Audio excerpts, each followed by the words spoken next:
because nobody deserves to die alone in the cold. Those 7 words left Daniel Mercer's lips at 4:47 a.m. on the coldest morning Black Hollow had ever seen spoken to a woman wearing colors that made grown men cross the street. He didn't know her name yet. Didn't know she was Scarlett Hayes' wife of Jackson Reaper Hayes, one of the most feared names in the Hells Angels nationwide. All Daniel knew was that her skin felt like ice against his chest, and if he let go, she'd stop breathing. So he held on, burning the last photographs he owned, pictures of his late wife, his old life, just to keep the fire going another hour. The smoke curled up through the holes in the abandoned railway warehouse roof, while Scarlett's eyes flickered open, focused on this skeletal stranger who smelled like survival and looked like death, and whispered, "Why?" Daniel's answer would bring 5,000 motorcycles to a town of 800 people within 24 hours. But before I tell you how a homeless veteran became the most protected man in America, do me a favor, hit that subscribe button right now, because this story goes places you won't believe. And drop a comment telling me what city you are watching from, because I want to see how far Daniel's story travels. Now let's go back to where it started. The temperature hit negative 18 degrees Fahrenheit at 11:43 p.m. when Daniel Mercer's hands finally stopped shaking long enough to grip the dumpster lid behind Marlene's diner.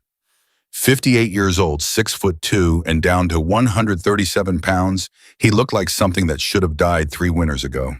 The lid was frozen shut.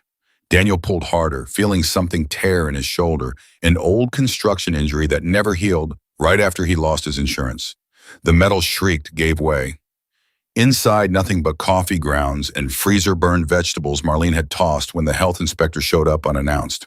"Damn," Daniel muttered, his breath coming out in clouds so thick they looked solid. His voice cracked from disuse. It had been 4 days since he'd spoken to another human being. Most people in Black Hollow had perfected the art of looking right through him. He was a ghost in a coat he'd found behind the Goodwill 2 years ago, held together with duct tape and prayers that stopped working around the same time his wife died. The wind picked up, carrying snow that felt like needles against his face. Daniel pulled the coat tighter, a useless gesture, and started the walk back toward the warehouse on the edge of town where he'd been sleeping since September. Nobody bothered him there. The railroad hadn't used the building in 20 years. Most of the windows were broken, but 3 walls and part of a roof beat sleeping under the highway overpass where the state troopers would rouse you every few hours just for the sport of it. He was 2 blocks from the diner when he heard it. Not the sound itself, the absence of sound. The wind had been howling for hours, but suddenly everything went quiet in that way that makes the hair on your neck stand up. Daniel stopped walking, his boots held together with wire creaked in the snow. Then he heard the second thing, a low, sustained hiss, like air escaping from something that shouldn't be losing air. Daniel turned towards the sound, past the closed gas station, past the lot where Frank's auto body used to be, before Frank died and his kids sold everything at auction. There was a stretch of county highway that ran along the old mining route. Nobody used it this time of night. Hell, nobody used it most times of day. The hissing was coming from that direction. Every instinct Daniel still possessed told him to keep walking. It was negative 18 degrees. He had maybe 90 minutes before he needed to be inside something resembling shelter or risk losing toes, maybe fingers. Getting involved in other people's problems was a luxury he'd given up around the same time he'd given up at everything else. But Daniel Mercer had been a construction foreman for 23 years. He'd run crews of 40 men. He'd built schools and hospitals and 3 churches. Before his wife Sarah got sick, before the cancer that took 2 years to kill her and cost him everything he'd spent his life building, he'd been the kind of man who stopped at accidents, who helped strangers change tires, who gave a damn. That man was supposed to be dead. Daniel turned toward the highway. The walk took 7 minutes. His legs weren't working right, hadn't been working right since last January when he'd slept through a cold snap and woke up unable to feel his left foot for 3 days. He still limped when the temperature dropped. Tonight he was practically dragging it. The scene came into view, gradually emerging from the curtain of snow like something from a nightmare. A motorcycle, big black chrome, catching the little light from the distant gas station, lay on its side in the middle of the road. 50 feet of skid marks led up to it, dark against the white. And next to the bike, crumpled against the shoulder, where the asphalt met the frozen dirt, was a body. Daniel's heart kicked hard, once then settled into a rhythm that felt wrong, too fast, too irregular. He approached slowly, his shadow falling across the body before he could see the details. Then he saw them all at once. Leather jacket expensive, built for riding. Black jeans with road rash already showing through on one leg. Blonde hair spread out in the snow like a halo. And on the back of that jacket, stitched in letters 6 inches high, with a distinctive logo everyone in America recognized instantly, Hell's Angels. Daniel stopped breathing for a count of 5. No, he said aloud to nobody. No, no, no. He should walk away. Anyone with half a brain would walk away. The Hells Angels weren't people you got involved with, even accidentally, even when trying to help. They were the kind of organization that made the news when entire police departments refused to investigate crimes because they didn't want the attention. They were motorcycle clubs in the same way the ocean was damp. But then the body moved, just a twitch. The fingers of the right hand curled slightly in the snow. Oh, hell, Daniel whispered. He was kneeling before he'd made the conscious decision to kneel. His knees hit the frozen ground hard enough to send pain shooting up his legs. He reached out with shaking hands from cold, from fear, from something else, and touched the woman's neck, searching for a pulse. There, faint, too faint. Her skin was ice cold, not cold like someone who'd been outside a few minutes, cold like meat from a freezer, cold like death was already halfway through the door. Miss, Daniel's voice cracked. Miss, can you hear me? Her eyes moved beneath closed lids, rapid eye movement like dreaming or dying. Daniel had seen both. He looked around frantically. The highway stretched empty in both directions. No cars, no lights, no help. His eyes fell on the motorcycle. The front wheel was bent at an angle that meant it wasn't going anywhere without a tow truck. There was a phone mounted on the handlebars, those fancy motorcycle GPS units that cost more than Daniel used to make in a week. But when he crawled over to check it, the screen was black. Dead battery or broken in the crash. Okay, Daniel said to himself, to the woman to the wind. Okay, think. He looked back at her. She was wearing riding gloves, a helmet that had come off and lay 6 feet away, and that jacket that marked her as someone connected to an organization that did not forget and did not forgive. If she died out here, and if anyone found out Daniel had been the last person to see her alive. Stop it, he said aloud, sharper this time. Stop thinking like that. The woman's lips were turning blue, genuine blue, not the pale blue of cold lips, but the deep blue of oxygen deprivation. Daniel made his decision in the space between heartbeats. He got his arms under her shoulders and knees and lifted. She was heavier than she looked, muscle under the leather, not just show, and Daniel's back screamed in protest. Something popped in his spine. He ignored it.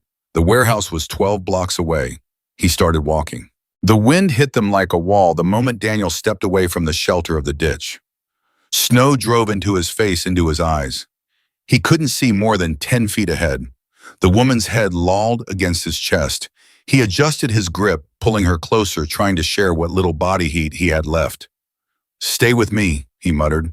Come on, stay with me. Block 1. His arms were already burning. Block 2. He slipped on ice, nearly went down, caught himself at the last second by slamming his elbow into a street sign. Block 3. He couldn't feel his hands anymore. Block 4.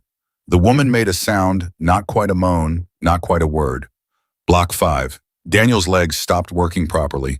He was shuffling now, dragging his left foot the woman's weight, threatening to pull them both down into the snow. Almost there, he lied. 7 blocks to go. Almost there. Block 6. Daniel's vision started to blur at the edges. Hypothermia, his brain supplied helpfully. You're going into hypothermia carrying someone else who's already there. This is how you die. Shut up, Daniel told his brain. Block 7. He fell. Went down on one knee, then both, the woman sliding partially out of his arms. For a count of 10, Daniel knelt there in the middle of the empty street, breathing hard, watching his breath come out in white clouds that vanished instantly. Then he heard Sarah's voice, clear as day, though she'd been dead 6 years. Get up, Danny. You don't quit. You've never quit. Daniel got up. Block 8. Block 9. Block 10. The warehouse appeared out of the snow like a miracle. Daniel hit the door with his shoulder because his hands didn't work anymore. It swung open. He carried the woman inside and laid her down on the pile of cardboard and newspapers and old blankets that constituted his bed. Then he collapsed next to her, gasping his lungs, feeling like they were full of ground glass. For a long time, Daniel just lay there listening to the wind howl through the broken windows. The woman's breathing was shallow, rapid. Bad. That was bad. Okay, Daniel said again. He'd lost track of how many times he'd said that word tonight. Okay, fire. He had a coffee can he used for a fire pit. He had newspaper. He checked his pockets with numb fingers, half a book of matches he'd found outside the library 3 days ago. But he didn't have wood. He'd burned the last of his scrap wood 2 nights ago. Daniel looked around the warehouse with desperate eyes. There, in the corner, a wooden pallet half rotted but dry. He crawled over to it, grabbed it with both hands, smashed it against the concrete floor until it splintered. His hands were bleeding. He could see the blood but couldn't feel the pain, but he had kindling now.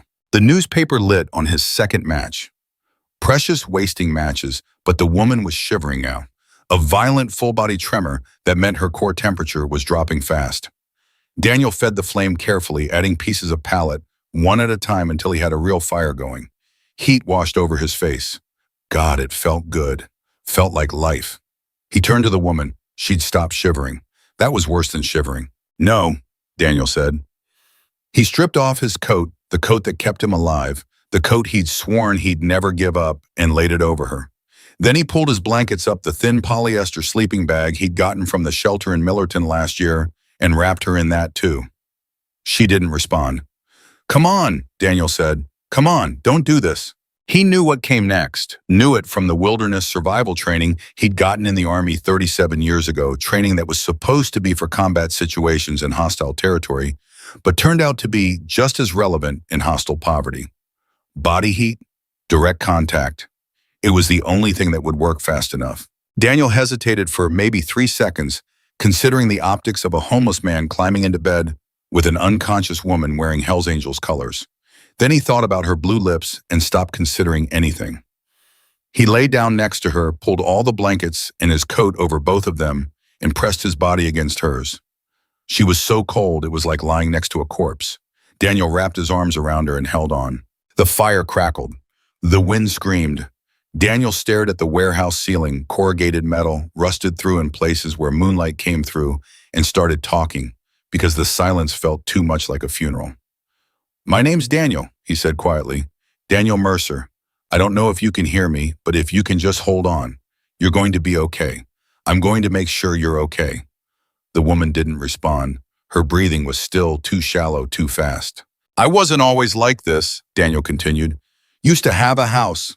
Nice place out on Sycamore Ridge. 3 bedrooms, 2 baths. Sarah, that was my wife. She painted the kitchen yellow. Said it made the mornings feel warmer. She was right. She was always right about stuff like that. He paused, adjusting his grip, trying to share more warmth. Sarah got sick about 7 years ago. Breast cancer, stage 4 by the time they found it. We fought it, though. Fought it hard. Chemo radiation clinical trials in Pittsburgh. We threw everything at it, and we were winning for a while. 2 years she held on. 2 good years where we thought maybe we'd beat it. Daniel's voice caught. He pushed through it. But the bills kept coming.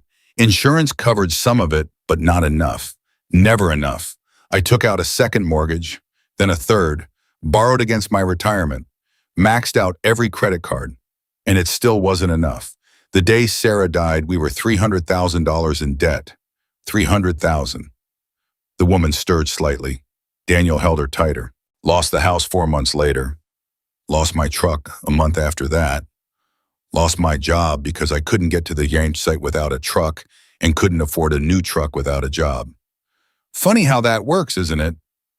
Everything goes at once, like dominoes.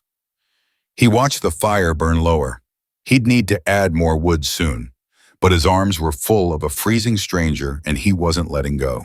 I tried the shelters, but there's only 2 beds in Black Hollow and they're always full. Tried getting on assistance, but the waiting list is 8 months long. Tried everything. But it turns out once you fall far enough, there's no climbing back up. People stop seeing you. You become invisible. A ghost. Daniel was quiet for a moment, listening to her breathe. Was it his imagination or was her breathing getting slightly deeper, slightly slower? But you're not invisible tonight, he said. I see you. And I'm not letting you die in this warehouse. You hear me? I'm not letting you die. Time lost meaning. Daniel drifted in and out of consciousness, jerking awake every few minutes to check on the woman, to add more wood to the fire, to make sure she was still breathing. At some point, he realized he was burning the last pieces of the pallet. After that, he'd have nothing. The thought didn't scare him as much as it should have. At 3:15 a.m., Daniel opened his eyes and found the woman looking back at him. Her eyes were pale blue, red-rimmed, confused. She stared at him for a long time without speaking, taking in his skeletal face, his matted beard, his clothes that looked like they'd been assembled from a landfill. Then her eyes moved past him, taking in the warehouse, the dying fire, the blankets. Where? Her voice was a rasp, barely audible. Where am I? Safe, Daniel said. You're safe. She tried to sit up. Daniel helped her, keeping one hand on her shoulder to steady her. She swayed, almost fell, caught herself.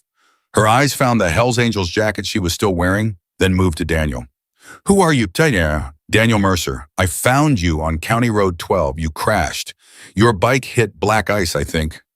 The woman's hand moved to her head, found a goose egg above her left temple. She winced. How long? About 4 hours. 4. She looked around again, more frantically this time. My phone. I need my phone. It was dead. The crash killed it, or the battery died. I don't know. I brought you here because you were freezing to death and I didn't have any other options.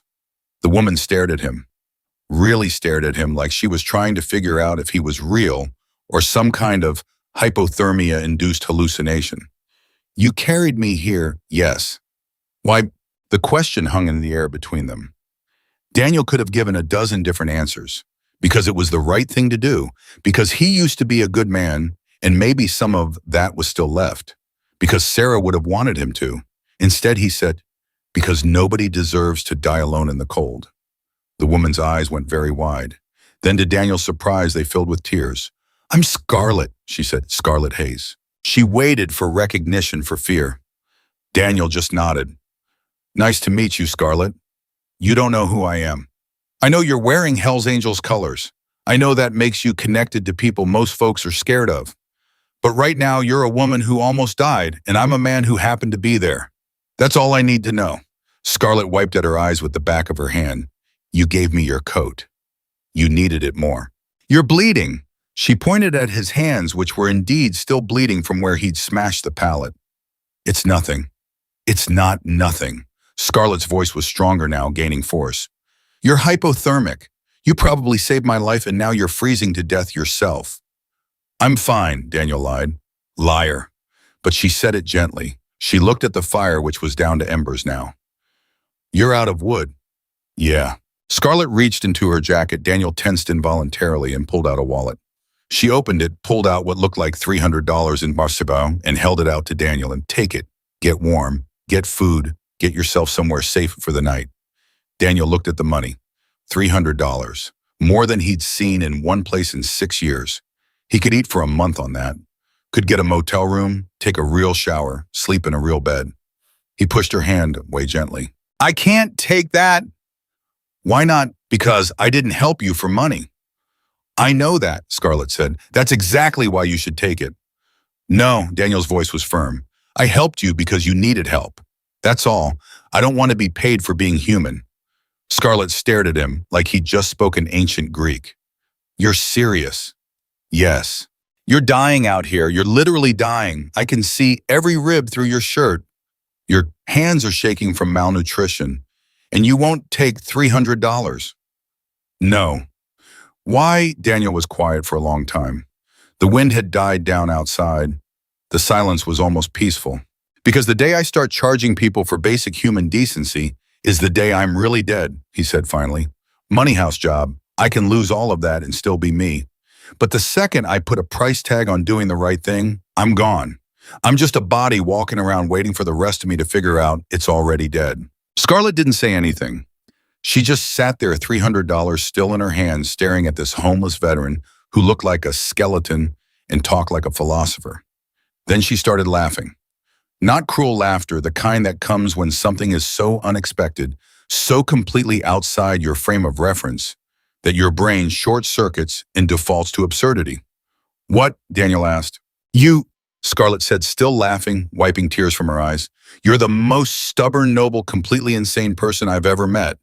And I'm married to a man who once rode his motorcycle through a police roadblock just to prove he could. Your husband sounds like a piece of work. He is. Scarlett's smile faded slightly. He's also going to lose his mind when he realizes I've been missing for 4 hours. He's probably already lost his mind. Will he come looking for you? Oh, he's definitely coming. Scarlett looked toward the warehouse entrance like she could already hear the motorcycles. And when he does, he's bringing everyone. Jackson doesn't do anything halfway, especially when it comes to me. Daniel felt something cold settle in his stomach that had nothing to do with the temperature. Jackson. Jackson Hayes, my husband. People call him Reaper. The cold in Daniel's stomach turned to ice. Reaper, as in Jackson Reaper, Hayes National Road Captain for the Hells Angels, the guy who... Yeah, Scarlett interrupted. That Reaper. Oh. Yeah, oh. Scarlett put the money away and looked at Daniel seriously. Which is why you need to let me do something for you.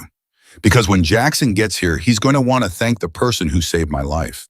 And if you refuse, if you try to tell him you don't want anything, he's going to take it as an insult. Jackson's old school about debts, about honor. You saved his wife's life. That means something to him, something big. I don't want to be in debt to the Hells Angels, Daniel said flatly. You're not in debt to them. They're in debt to you. Huge difference. Still don't want it, Scarlett sighed. You are the most difficult man I've ever tried to help. I've had practice being difficult. They sat in silence for a minute, both watching the embers die. Finally, Scarlett spoke again. Can I at least know why you're out here? Why you're living in an abandoned warehouse instead of somewhere warm? Daniel told her. The whole story condensed into 10 minutes. Sarah, the cancer, the debt, the cascade of losses that had brought him from respected foreman to ghost in a dying mining town. When he finished, Scarlett was quiet for a long time. Your wife, she said finally. Sarah, what was she like? The question surprised Daniel. Nobody asked about Sarah anymore. Nobody wanted to hear about the dead wife of a homeless man. She was sunshine, Daniel said simply. That's the best way I can describe her. She was the kind of person who made everyone around her feel lighter just by existing. She volunteered at the library every Saturday.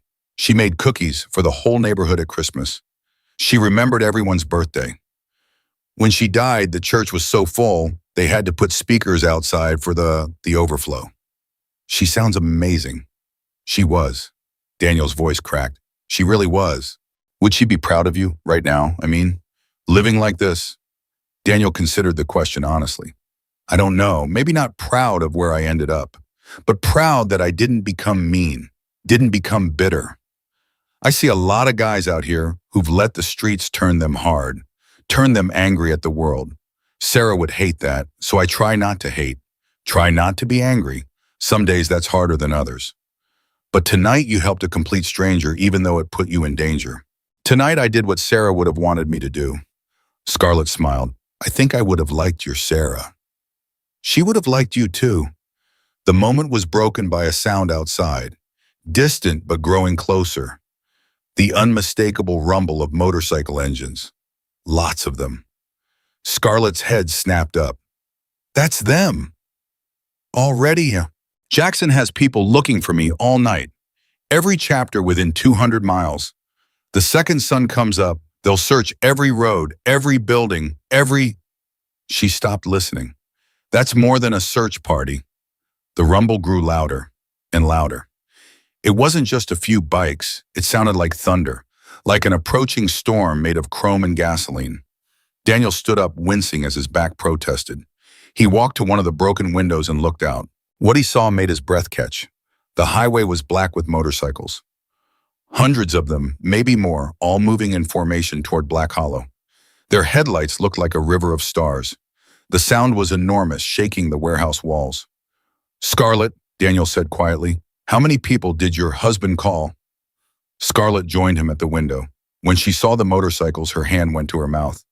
Oh my God, he called everyone, every chapter. Everyone. How many is everyone? I don't know, thousands. The lead motorcycles entered Black Hollow's main street. Daniel could see them now clearer. Men and women in leather, all wearing the same color Scarlett wore. They moved like a military convoy, precise, purposeful, and they were all heading toward the warehouse. They tracked my phone, Scarlett said, or my bike's GPS before it died. They know I'm here. You should go out there, Daniel said. Let them know you're okay before they tear the town apart looking for you. Not without you. Scarlett, not without you, she repeated firmly. You saved my life. The least I can do is make sure they know that before they see you and make assumptions. Daniel wanted to argue, but the motorcycles were already surrounding the warehouse. The rumble was deafening now. Through the window, he could see men dismounting, moving toward the building. Scarlett grabbed Daniel's hand. Hers was warm now, fully recovered. His was still ice cold. Stay with me, she said, and let me do the talking, please. Daniel nodded. He didn't trust his voice. They walked to the warehouse entrance together. Scarlett pushed the door open. Outside, the world had transformed. Motorcycles filled every available space. Men and women in leather stood in ranks, all watching the warehouse door. And at the front of the group, dismounting from a bike that looked like it cost more than Daniel used to make in a year, was a man who could only be Jackson Reaper Hayes. He was taller than Daniel, which was saying something, with a gray-streaked beard and eyes that looked like they'd seen things Daniel couldn't imagine. He wore a leather cut decorated with patches and pins that probably told a story Daniel didn't want to know. And when he saw Scarlett, his face transformed from hard suspicion to pure relief. Scarlett, his voice was rough, deep. Thank God. He moved toward her, arms open. Scarlett met him halfway. They embraced, and Daniel saw Jackson's shoulders shake once hard before he pulled himself together. Then Jackson's eyes moved past Scarlett and locked onto Daniel. The temperature seemed to drop 20 degrees. Who's he? Scarlett turned, keeping one hand on Jackson's arm. This is Daniel Mercer. He saved my life. Jackson stared at Daniel, really stared at him, taking in the skeletal frame, the ragged clothes, the obvious signs of someone living on the absolute edge of survival. His expression was unreadable. Explain, Jackson said. Scarlett did. She told him about the crash, about waking up on the side of the road with Daniel kneeling next to her, about Daniel carrying her 12 blocks through a blizzard to this warehouse, about the fire, the blankets, the coat, about Daniel staying awake all night to make sure she didn't die. When she finished, Jackson was still staring at Daniel. The silence stretched out, broken only by the idle rumble of 1,000 motorcycles. Then Jackson walked forward until he was standing directly in front of Daniel. They were the same height, eye to eye.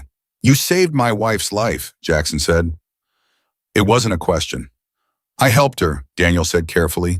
Anyone would have done the same. Anyone wouldn't have. Jackson's voice was flat, factual. Most people in this country would have driven past, would have called 911 and kept going, would have been too scared of the colors to stop. You carried her 12 blocks in a blizzard, gave her your coat, your blankets, your bed, stayed up all night to keep her alive. It was the right thing to do. The right thing, huh? Jackson smiled, but there was no humor in it. Do you have any idea how rare that is? People doing the right thing when there's nothing in it for them. Daniel didn't answer. Jackson turned to the assembled bikers. Brothers, sisters, this man saved Scarlett's life. He asked for nothing, wanted nothing, refused money, refused reward. He did it because it was right. The crowd was silent, hundreds of eyes fixed on Daniel. Jackson turned back to Daniel. You're homeless. Yes. Veteran Army, discharged in '89. Why are you on the streets? Daniel gave him the short version. Medical debt, foreclosure, the spiral. Jackson listened without interruption. When Daniel finished, Jackson nodded once. You have family. Anyone who could take you in. No, Sarah and I never had kids. Her family disowned me after she died. Said I killed her by not getting better insurance. My family's all gone. So you're alone? Yes. Jackson was quiet for a long moment. Then he said something Daniel didn't expect. Not anymore. He turned back to the crowd. Daniel Mercer saved my wife. That means he's under our protection. Anyone messes with him, they're messing with every single one of us. We clear. A chorus of agreement from hundreds of voices. Jackson looked back at Daniel. You need food, medical attention, a warm place to sleep. You're going to get all of that.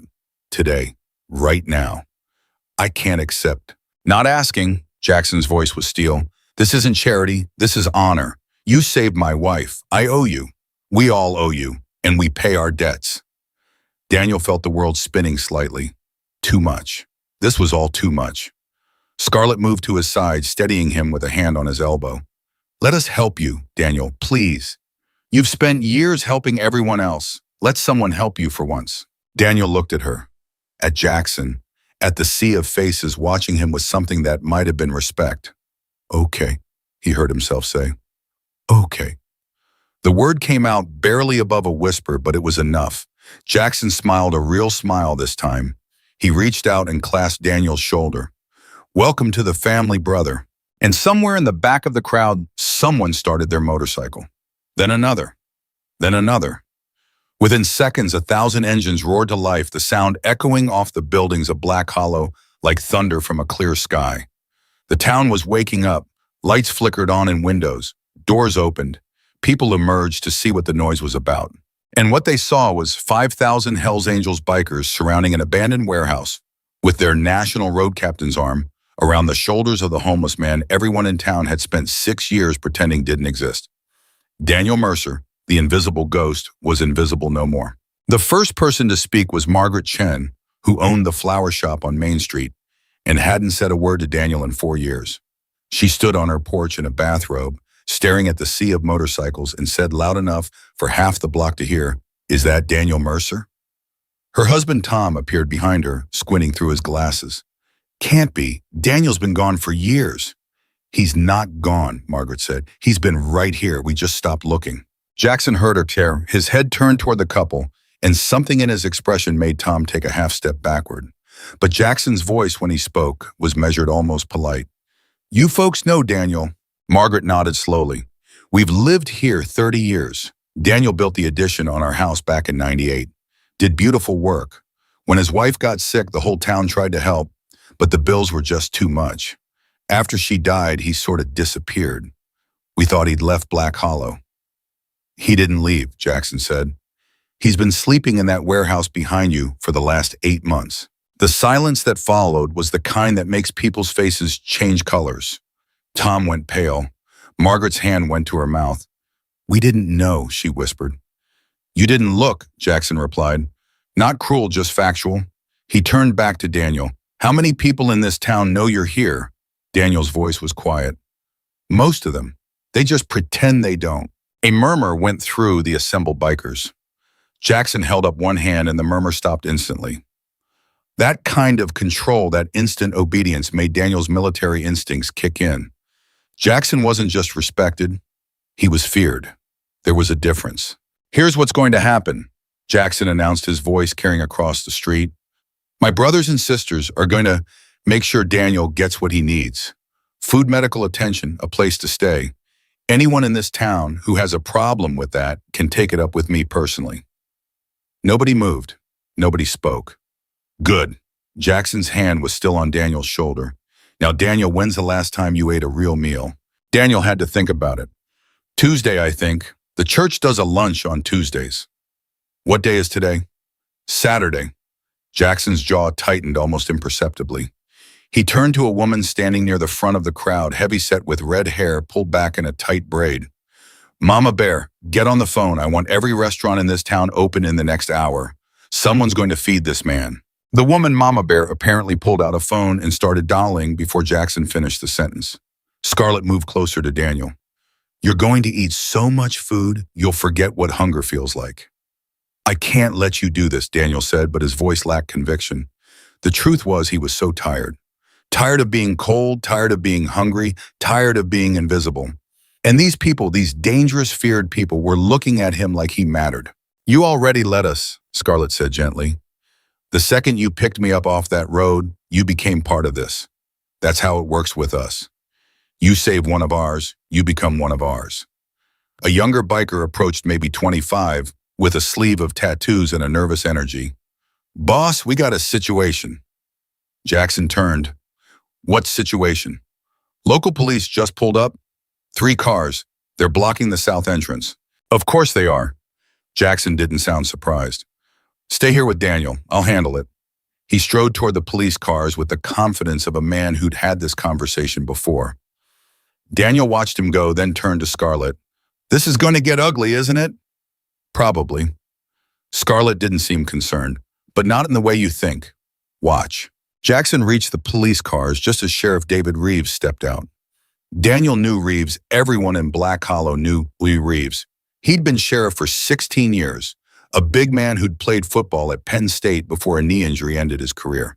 He was also the same sheriff who'd told Daniel 3 years ago that sleeping in public spaces was illegal, and if he didn't find somewhere else to go, he'd be arrested. Daniel watched the sheriff's face go from aggressive to uncertain as he took in the sheer number of motorcycles. His hand rested on his service weapon, but he didn't draw it. Smart man. You need to disperse, Reeves said, his voice carrying back to where Daniel stood. This is an illegal assembly. You don't have a permit for this many vehicles. Jackson smiled. It wasn't a friendly smile. Sheriff, I'm going to say this once, and I'm going to say it politely.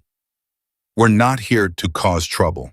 We're here because one of your citizens saved my wife's life last night, and we're here to thank him properly. I don't care why you're here. You need to leave. We will, in a few hours, after we've made sure Daniel Mercer has everything he needs. At the sound of Daniel's name, something shifted in the sheriff's expression. Recognition followed quickly by discomfort. Mercer, the homeless guy who sleeps in the old warehouse. That homeless guy, Jackson said, and now there was an edge in his voice like a knife sliding out of a sheath. Carried my wife 12 blocks through a blizzard last night. Gave her his coat, his blankets, everything he had. While the rest of this town pretended he didn't exist, he saved her life. So yes, Sheriff, we're here for Daniel Mercer, and we're not leaving until we've repaid that debt. Reeves looked past Jackson toward the warehouse, toward Daniel. Their eyes met across 50 yards. Daniel saw the moment the sheriff recognized him, really saw him for the first time in years, saw the shame flicker across his face. How long has he been living there? Jackson asked quietly. I don't know. 8 months, a year. And you did nothing. There are procedures. Resources are limited. We can't just... You could have done something. Jackson's voice was flat. You chose not to. Now we're doing something. You can either help or get out of the way, but you're not stopping us. Reeves's hand moved away from his weapon. He looked at his 2 deputies, both of whom looked like they'd rather be anywhere else than back at Jackson. I'll need to make some calls. Check with the mayor. You do that. We'll be at Hank's Diner when you're ready to talk. Jackson walked back toward Daniel before the sheriff could respond. As he approached, his expression softened slightly. Cops are going to be a problem. Maybe, maybe not. Depends on how smart your sheriff is. Jackson looked at Scarlett. How you feeling? Better. Daniel's a good nurse. Daniel's a good man. Jackson extended his hand to Daniel. We're going to get you fed. Then we're getting you looked at by a doctor. You look like you weigh about 100 pounds. 137, Daniel said, shaking the offered hand. Jackson's grip was firm, but not crushing. You should be at least 180, maybe 190. Jackson released his hand. When's the last time you saw a doctor? Daniel had to think. 6 years, just before Sarah died. 6 years. Jackson said it like he was tasting something bitter. All right, that changes today. Rico, another biker, approached this one older, maybe 60, with gray hair and kind eyes behind wire-rimmed glasses. Yeah, boss. You still got your medical license? Technically. Haven't practiced in 15 years, but yeah. Good enough. I want you to give Daniel a once-over. Make sure nothing's immediately wrong. Then we're getting him to a real hospital for a full workup. Daniel started to protest, but Scarlett cut him off. Don't argue. You need this. And before you say you can't afford it, the club's paying. All of it. I can't accept. Yes, you can. Jackson's voice had that steel core again. Daniel, I'm going to level with you. You saved my wife. That means I owe you my life, because without Scarlett, I don't have a life. You understand what I'm saying? Daniel nodded slowly. Good. So you're going to let us help you. Not because you want to, but because you have to, because that's how this works. You saved one of ours. Now we take care of you. Period. End of discussion. Before Daniel could respond, Mama Bear reappeared. Hanks is opening early. Says he'll have breakfast ready in 20 minutes. Perfect. Jackson turned back to Daniel.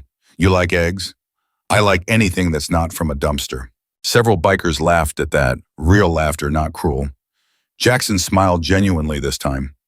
Then you're going to love Hank's. Best breakfast in 3 counties. Come on. The procession to Hank's Diner was like nothing Black Hollow had ever seen. 5,000 motorcycles moving in formation down Main Street, with Daniel riding in a truck someone had materialized from somewhere, warm air blasting from the heater, Scarlett on one side and Jackson on the other. People came out of their houses to watch. Some filmed on their phones. By the time they reached the diner, Daniel estimated half the town was lining the streets. Hank's Diner was an institution in Black Hollow, a chrome and neon throwback to the 1950s that served breakfast all day and had the best coffee for 50 miles. Daniel used to eat there twice a week back when he had money. He hadn't been inside in 7 years. Hank himself was waiting at the door. 70 years old, barrel-chested with a white apron and forearms like tree trunks from decades of flipping burgers. He took one look at Daniel and his face crumpled. "Jesus Christ, Danny, what happened to you? Sue." Daniel's throat closed up. He couldn't speak. Hank turned to Jackson. "You're the one who called." "My wife did." "Your wife's a saint. Get him inside. I'll cook him everything I've got." The diner could seat maybe 40 people. Jackson brought in 30 bikers, stationed the rest outside. Daniel found himself in a booth by the window, Scarlett and Jackson on either side like bodyguards. The smell of cooking food hit him like a physical force. His stomach cramped painfully. Hank appeared with coffee, real coffee, hot and black. He set it in front of Daniel with shaking hands. "On the house.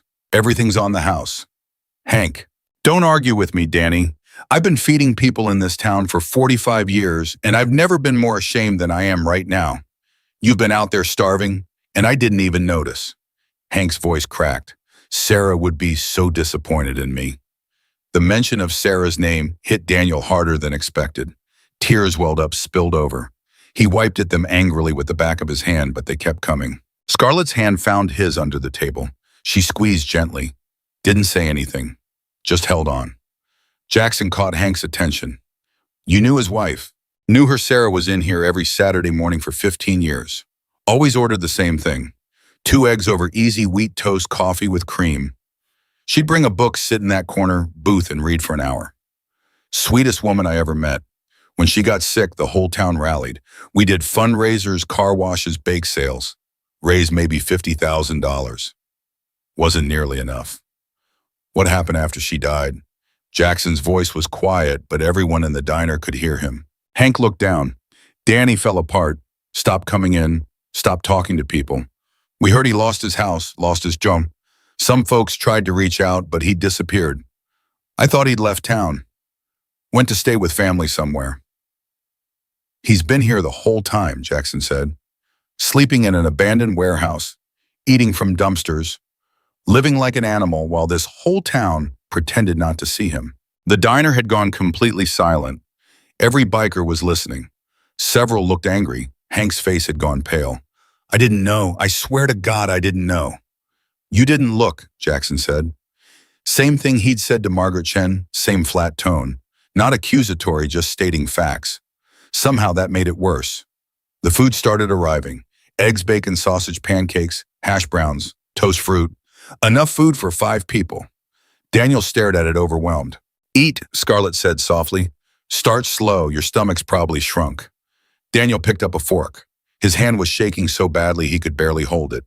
Jackson reached over and steadied his wrist. "Take your time, food's not going anywhere." The first bite of eggs was almost transcendent. Daniel chewed slowly, his eyes closing. Real food, hot food. Food that wasn't moldy or freezer burned or scraped from the bottom of a dumpster. He swallowed, felt it hit his stomach, waited for the nausea that usually came when he ate too much too fast. It didn't come. He took another bite, then another. Scarlett pushed the bacon toward him. Jackson poured more coffee. Around them, the other bikers were eating too, but quietly watching Daniel like he was something fragile that might shatter. Halfway through the meal, the door opened. Sheriff Reeves walked in, flanked by his 2 deputies. The temperature in the room dropped 20 degrees. Jackson didn't stand up, didn't even look up from his coffee. "Sheriff, join us. I need to talk to you." "So talk." Reeves glanced at his deputies, then approached the booth. Up close, Daniel could see the man was sweating despite the cold outside. "I spoke with the mayor and the town council. They want this situation resolved peacefully." "Good," Jackson said. "So do we." They're willing to offer Daniel some assistance, housing vouchers maybe, some job training programs. "That's generous," Jackson's voice was pure sarcasm. Where were these programs 6 years ago? Reeves shifted uncomfortably. Look, I know how this looks. Do you? Jackson finally looked up. Because from where I'm sitting, it looks like this town forgot about one of its own.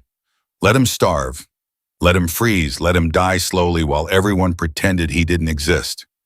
And now that 5,000 bikers have shown up suddenly, there are resources available. That about sum it up. We have limited resources. Bullshit.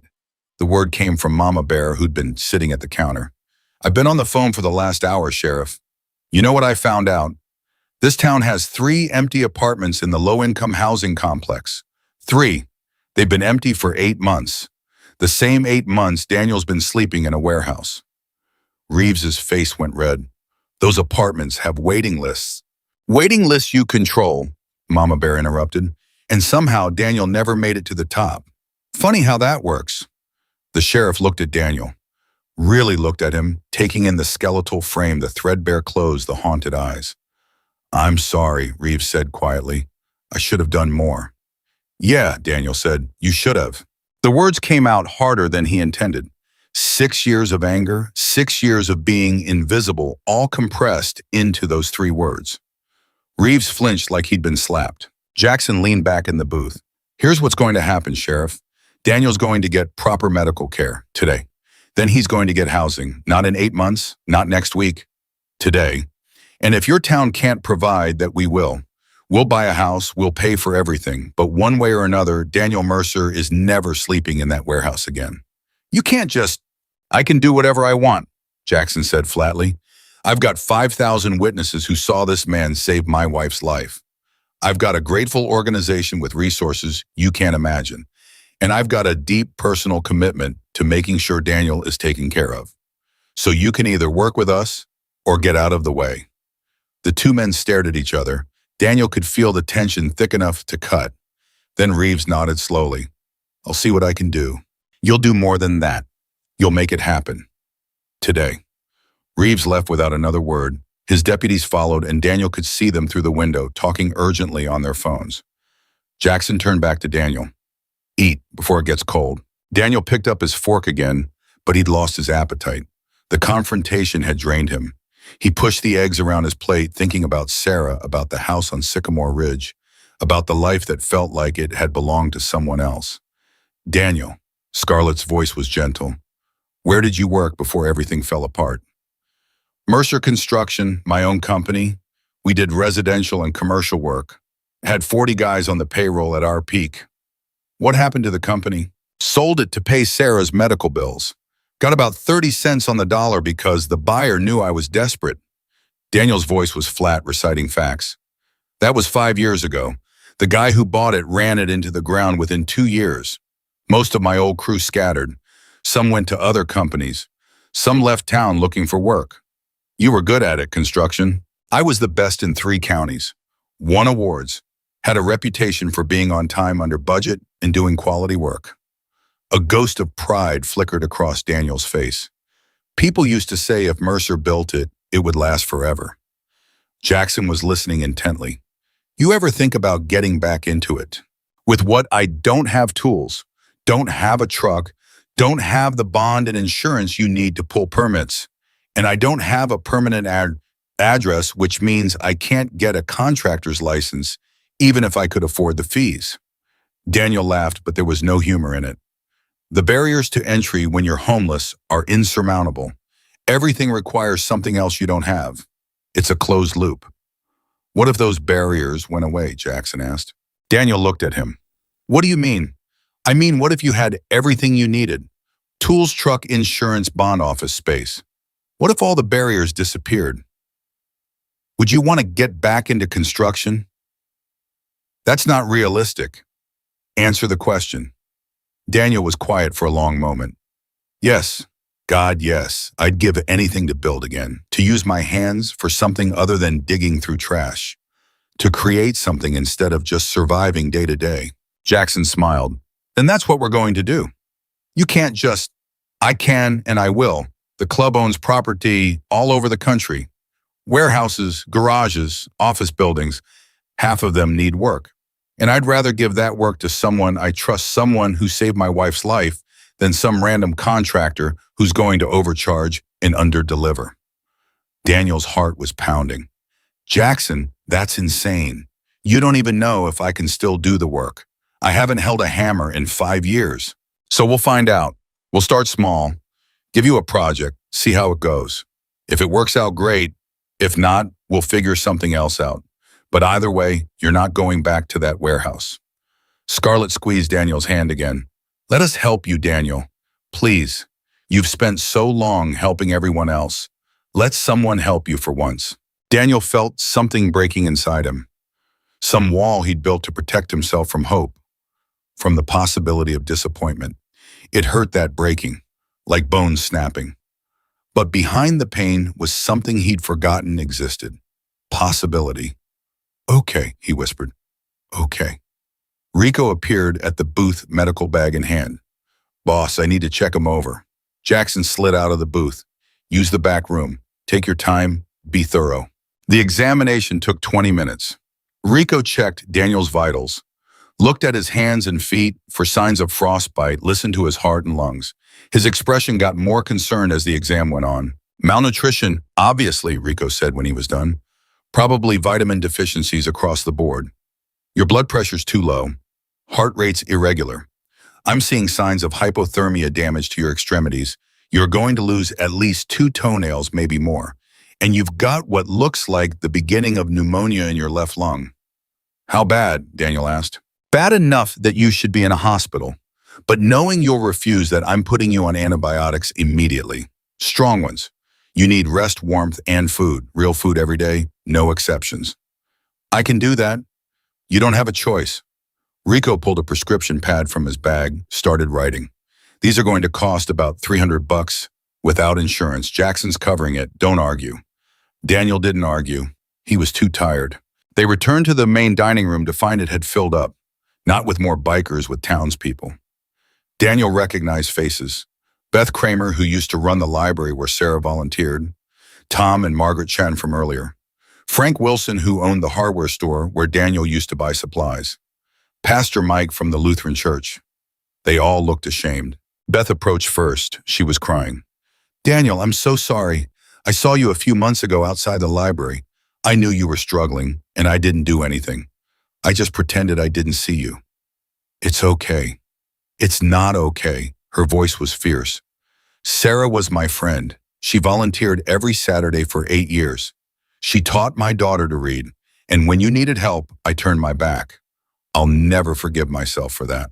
Frank Wilson stepped forward, hand extended. I heard you need tools for construction work. I still have your old account at the store.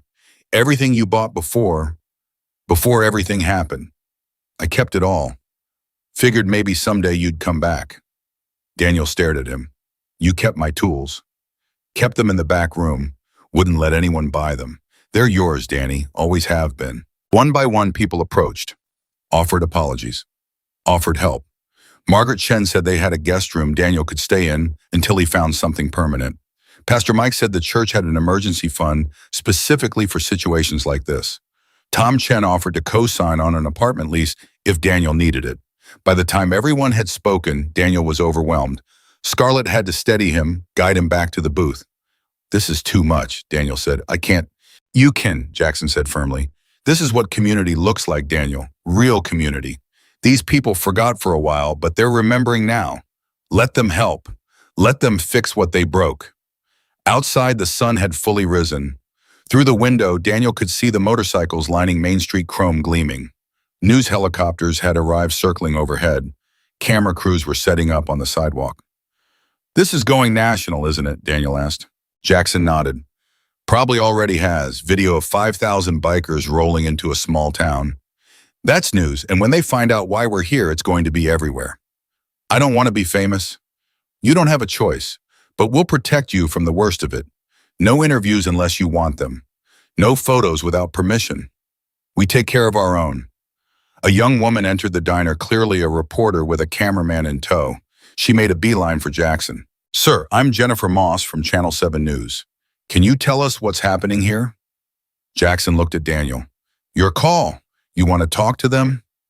Daniel thought about it, thought about 6 years of being invisible, thought about all the other invisible people still out there, still suffering, still being ignored. Yeah, he said, I'll talk to them. Jennifer's eyes lit up. She signaled the cameraman who raised his camera. The red light came on. We're here in Black Hollow with Daniel Mercer and Jackson Hayes of the Hells Angels. Mr. Mercer, can you tell us what happened last night? Daniel told the story, not the sanitized version, but the real one. Searching dumpsters for food, finding Scarlett dying on the side of the road, making the choice to help even though every instinct said to walk away, carrying her through the blizzard, burning his last possessions to keep her warm. When he finished, Jennifer had tears in her eyes. Why did you do it? Why risk everything to save a stranger? Daniel thought of Sarah, thought of the yellow kitchen, thought of everything he'd lost and everything that still mattered. Because nobody deserves to die alone in the cold, he said simply. And because I'm a good person who happens to be homeless. The homeless part is temporary. The good person part is who I am. The interview went viral within an hour. By noon, Daniel's phone interview had been viewed 3 million times. By 2 p.m., it was 7 million. News networks were running the story on loop. CNN called it the homeless hero Black Hollow. Fox News led with Biker Brotherhood saves forgotten veteran. MSNBC went with one man's kindness awakens a nation. Daniel sat in the back of Hank's diner, watching his face appear on every television screen, and felt like he was watching someone else's life. Jackson had confiscated most of the cameras, but one TV remained on volume low, while bikers rotated guard duty to keep reporters from forcing their way inside. This is insane, Daniel said for the 10th time. Scarlett sat across from him, scrolling through her phone. It gets worse.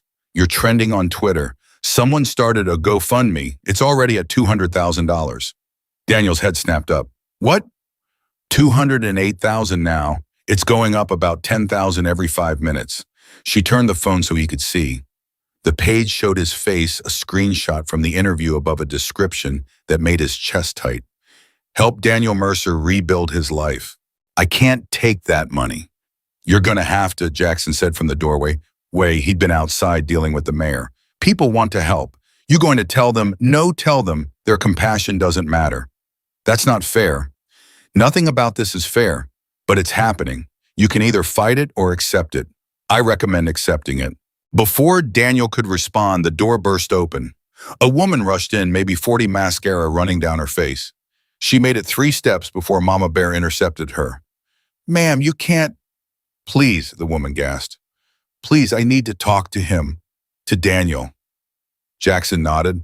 Mama Bear released her. The woman stumbled forward, grabbed the edge of Daniel's table to steady herself. My son, she said, voice breaking. My son is homeless. In Pittsburgh. He's a veteran too, Iraq. He came home different, and I didn't know how to help him. And now he's been on the streets for 2 years, and I haven't seen him in 8 months, and I don't even know if he's alive. She was sobbing now, great heaving sobs that shook her whole body. Scarlett moved to comfort her, but the woman waved her off, focused entirely on Daniel. When I saw your interview, I called him. I've been calling him every day for 8 months, and he never answers. But today, he answered. He saw the story. He saw you. And he said, if that homeless man can save someone's life, maybe he's not worthless. Maybe none of us are worthless. He's not worthless, Daniel said quietly. I know that, but he doesn't. He hasn't known that since he came home. But your story made him remember. He's agreed to meet me tomorrow at a shelter in Pittsburgh because of you. She grabbed Daniel's hand with both of hers squeezed so hard it hurt. Thank you. Thank you for showing him he still matters. She left as quickly as she'd arrived, still crying. The diner was silent for a long moment. Jesus, Mama Bear whispered. Jackson's expression was unreadable. That's not the first one. I've had 7 calls in the last hour. Veterans, families of homeless people, of social workers. Everyone wants to know how they can help, how they can make sure this doesn't happen to someone else. What did you tell them? Daniel asked. I told them I'd ask you, because this is your story, Daniel. Your moment. You get to decide what happens next. Daniel looked at his hands. They were still shaking. Rico had said it was a combination of malnutrition stress and nervous system damage from prolonged cold exposure. They might shake for months. I don't want to be a symbol, Daniel said. I just want to live. Too late, Scarlett said, not unkindly. You became a symbol the second you picked me up off that road. The question is what kind of symbol you're going to be. Before Daniel could answer, Rico rushed back in. His face was pale. Boss, we got a problem. Big problem. Jackson was on his feet instantly. What? Channel 7 just ran a follow-up piece. They dug into Daniel's background, found out about the medical debt, the foreclosure, all of it, and they found something else. What else? Jackson's voice had gone very quiet. Very dangerous. The hospital that treated his wife. They sold her debt to a collections agency. That agency has been garnishing Daniel's Social Security benefits for the last 3 years. Every month they take 85% to his check.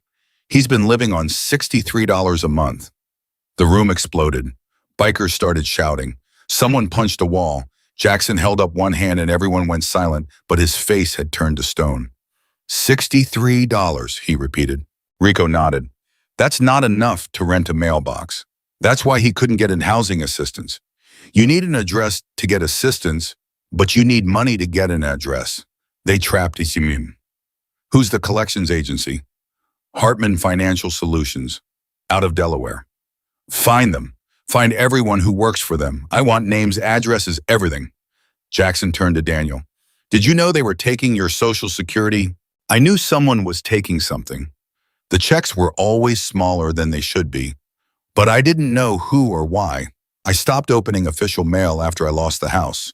Couldn't handle it anymore. Jackson pulled out his phone, dialed.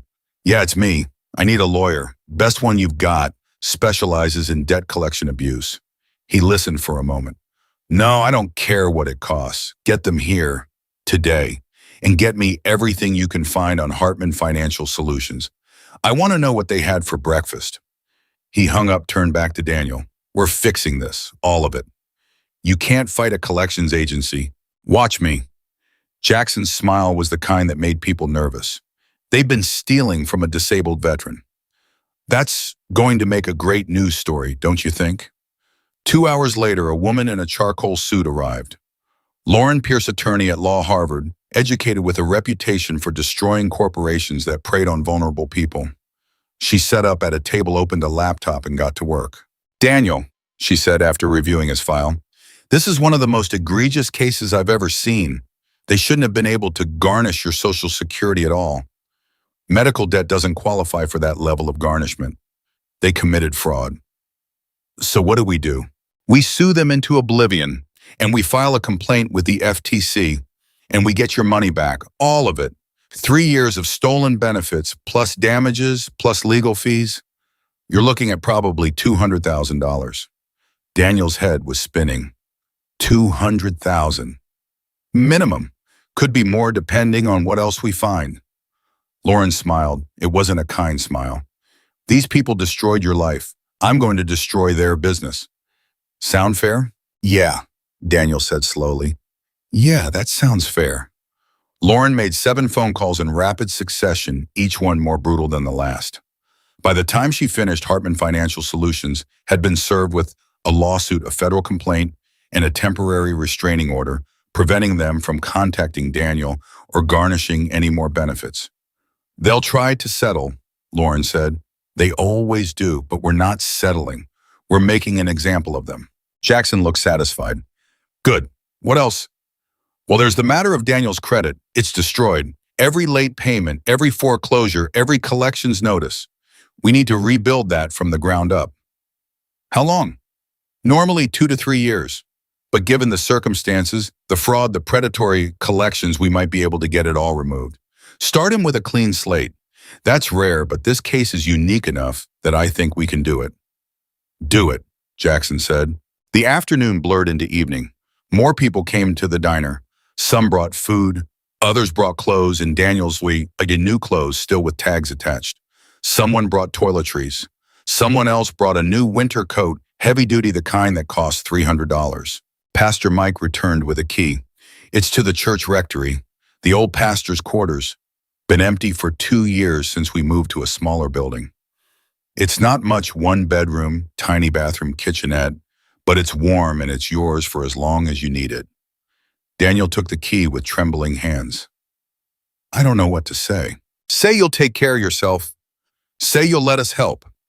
Pastor Mike's voice was rough. Sarah and I were friends, Daniel. Good friends. When she died, I should have been there for you. I should have checked on you. I didn't. I let you fall through the cracks. Let me fix that now. Thank you, Daniel whispered. Thanks, Sarah. She's the one who taught this town about kindness. We just forgot for a while. As the sun began to set, Jackson gathered everyone in the diner. The bikers, the townspeople, the reporters who'd been allowed back in under strict supervision. He stood at the center of the room, Scarlett on one side, Daniel on the other. Today, we witnessed something rare, Jackson began. We witnessed a community remember what it's supposed to be. This town forgot about one of its own. Let him suffer. Let him starve. But today they remembered, not because they were bad people, but because they needed someone to show them what they'd stopped seeing. He paused, looked at Daniel. Daniel Mercer did something last night that most people wouldn't do. He saved a stranger's life at great personal cost. He didn't know who Scarlett was, didn't know she was connected to us. He just knew she needed help, and he gave it. That's who Daniel is. That's who he's always been, even when this town pretended he didn't exist. Murmurs of agreement rippled through the crowd. But here's the thing, Jackson continued. Daniel's not unique. There are thousands of Daniel Mercers out there. Tens of thousands. Good people who fell on hard times. Veterans who came home broken and got forgotten. Families who got buried by medical debt. People who did everything right and still lost everything. His voice grew harder, and we as a society walk past them every day. We pretend they're not there. We tell ourselves they must have done something to deserve it. We blame them for their own suffering because it's easier than admitting we failed them. That ends today, Scarlett said, speaking for the first time. Her voice carried across the room. The Hells Angels are starting a foundation, the Daniel Mercer Foundation for Forgotten Veterans. We're going to find every homeless veteran in this country and get them help. Real help. Housing, medical, care, job training, mental health services. Whatever they need.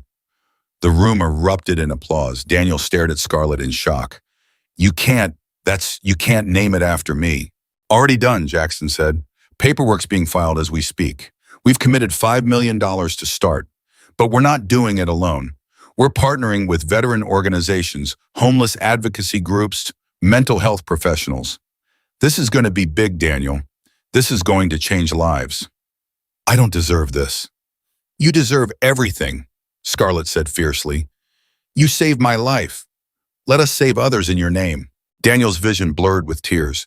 He wiped at them, but they kept coming. Jackson's hand landed on his shoulder, steady and strong. You're not alone anymore, brother. You're never going to be alone again. The celebration lasted until midnight. Food kept appearing.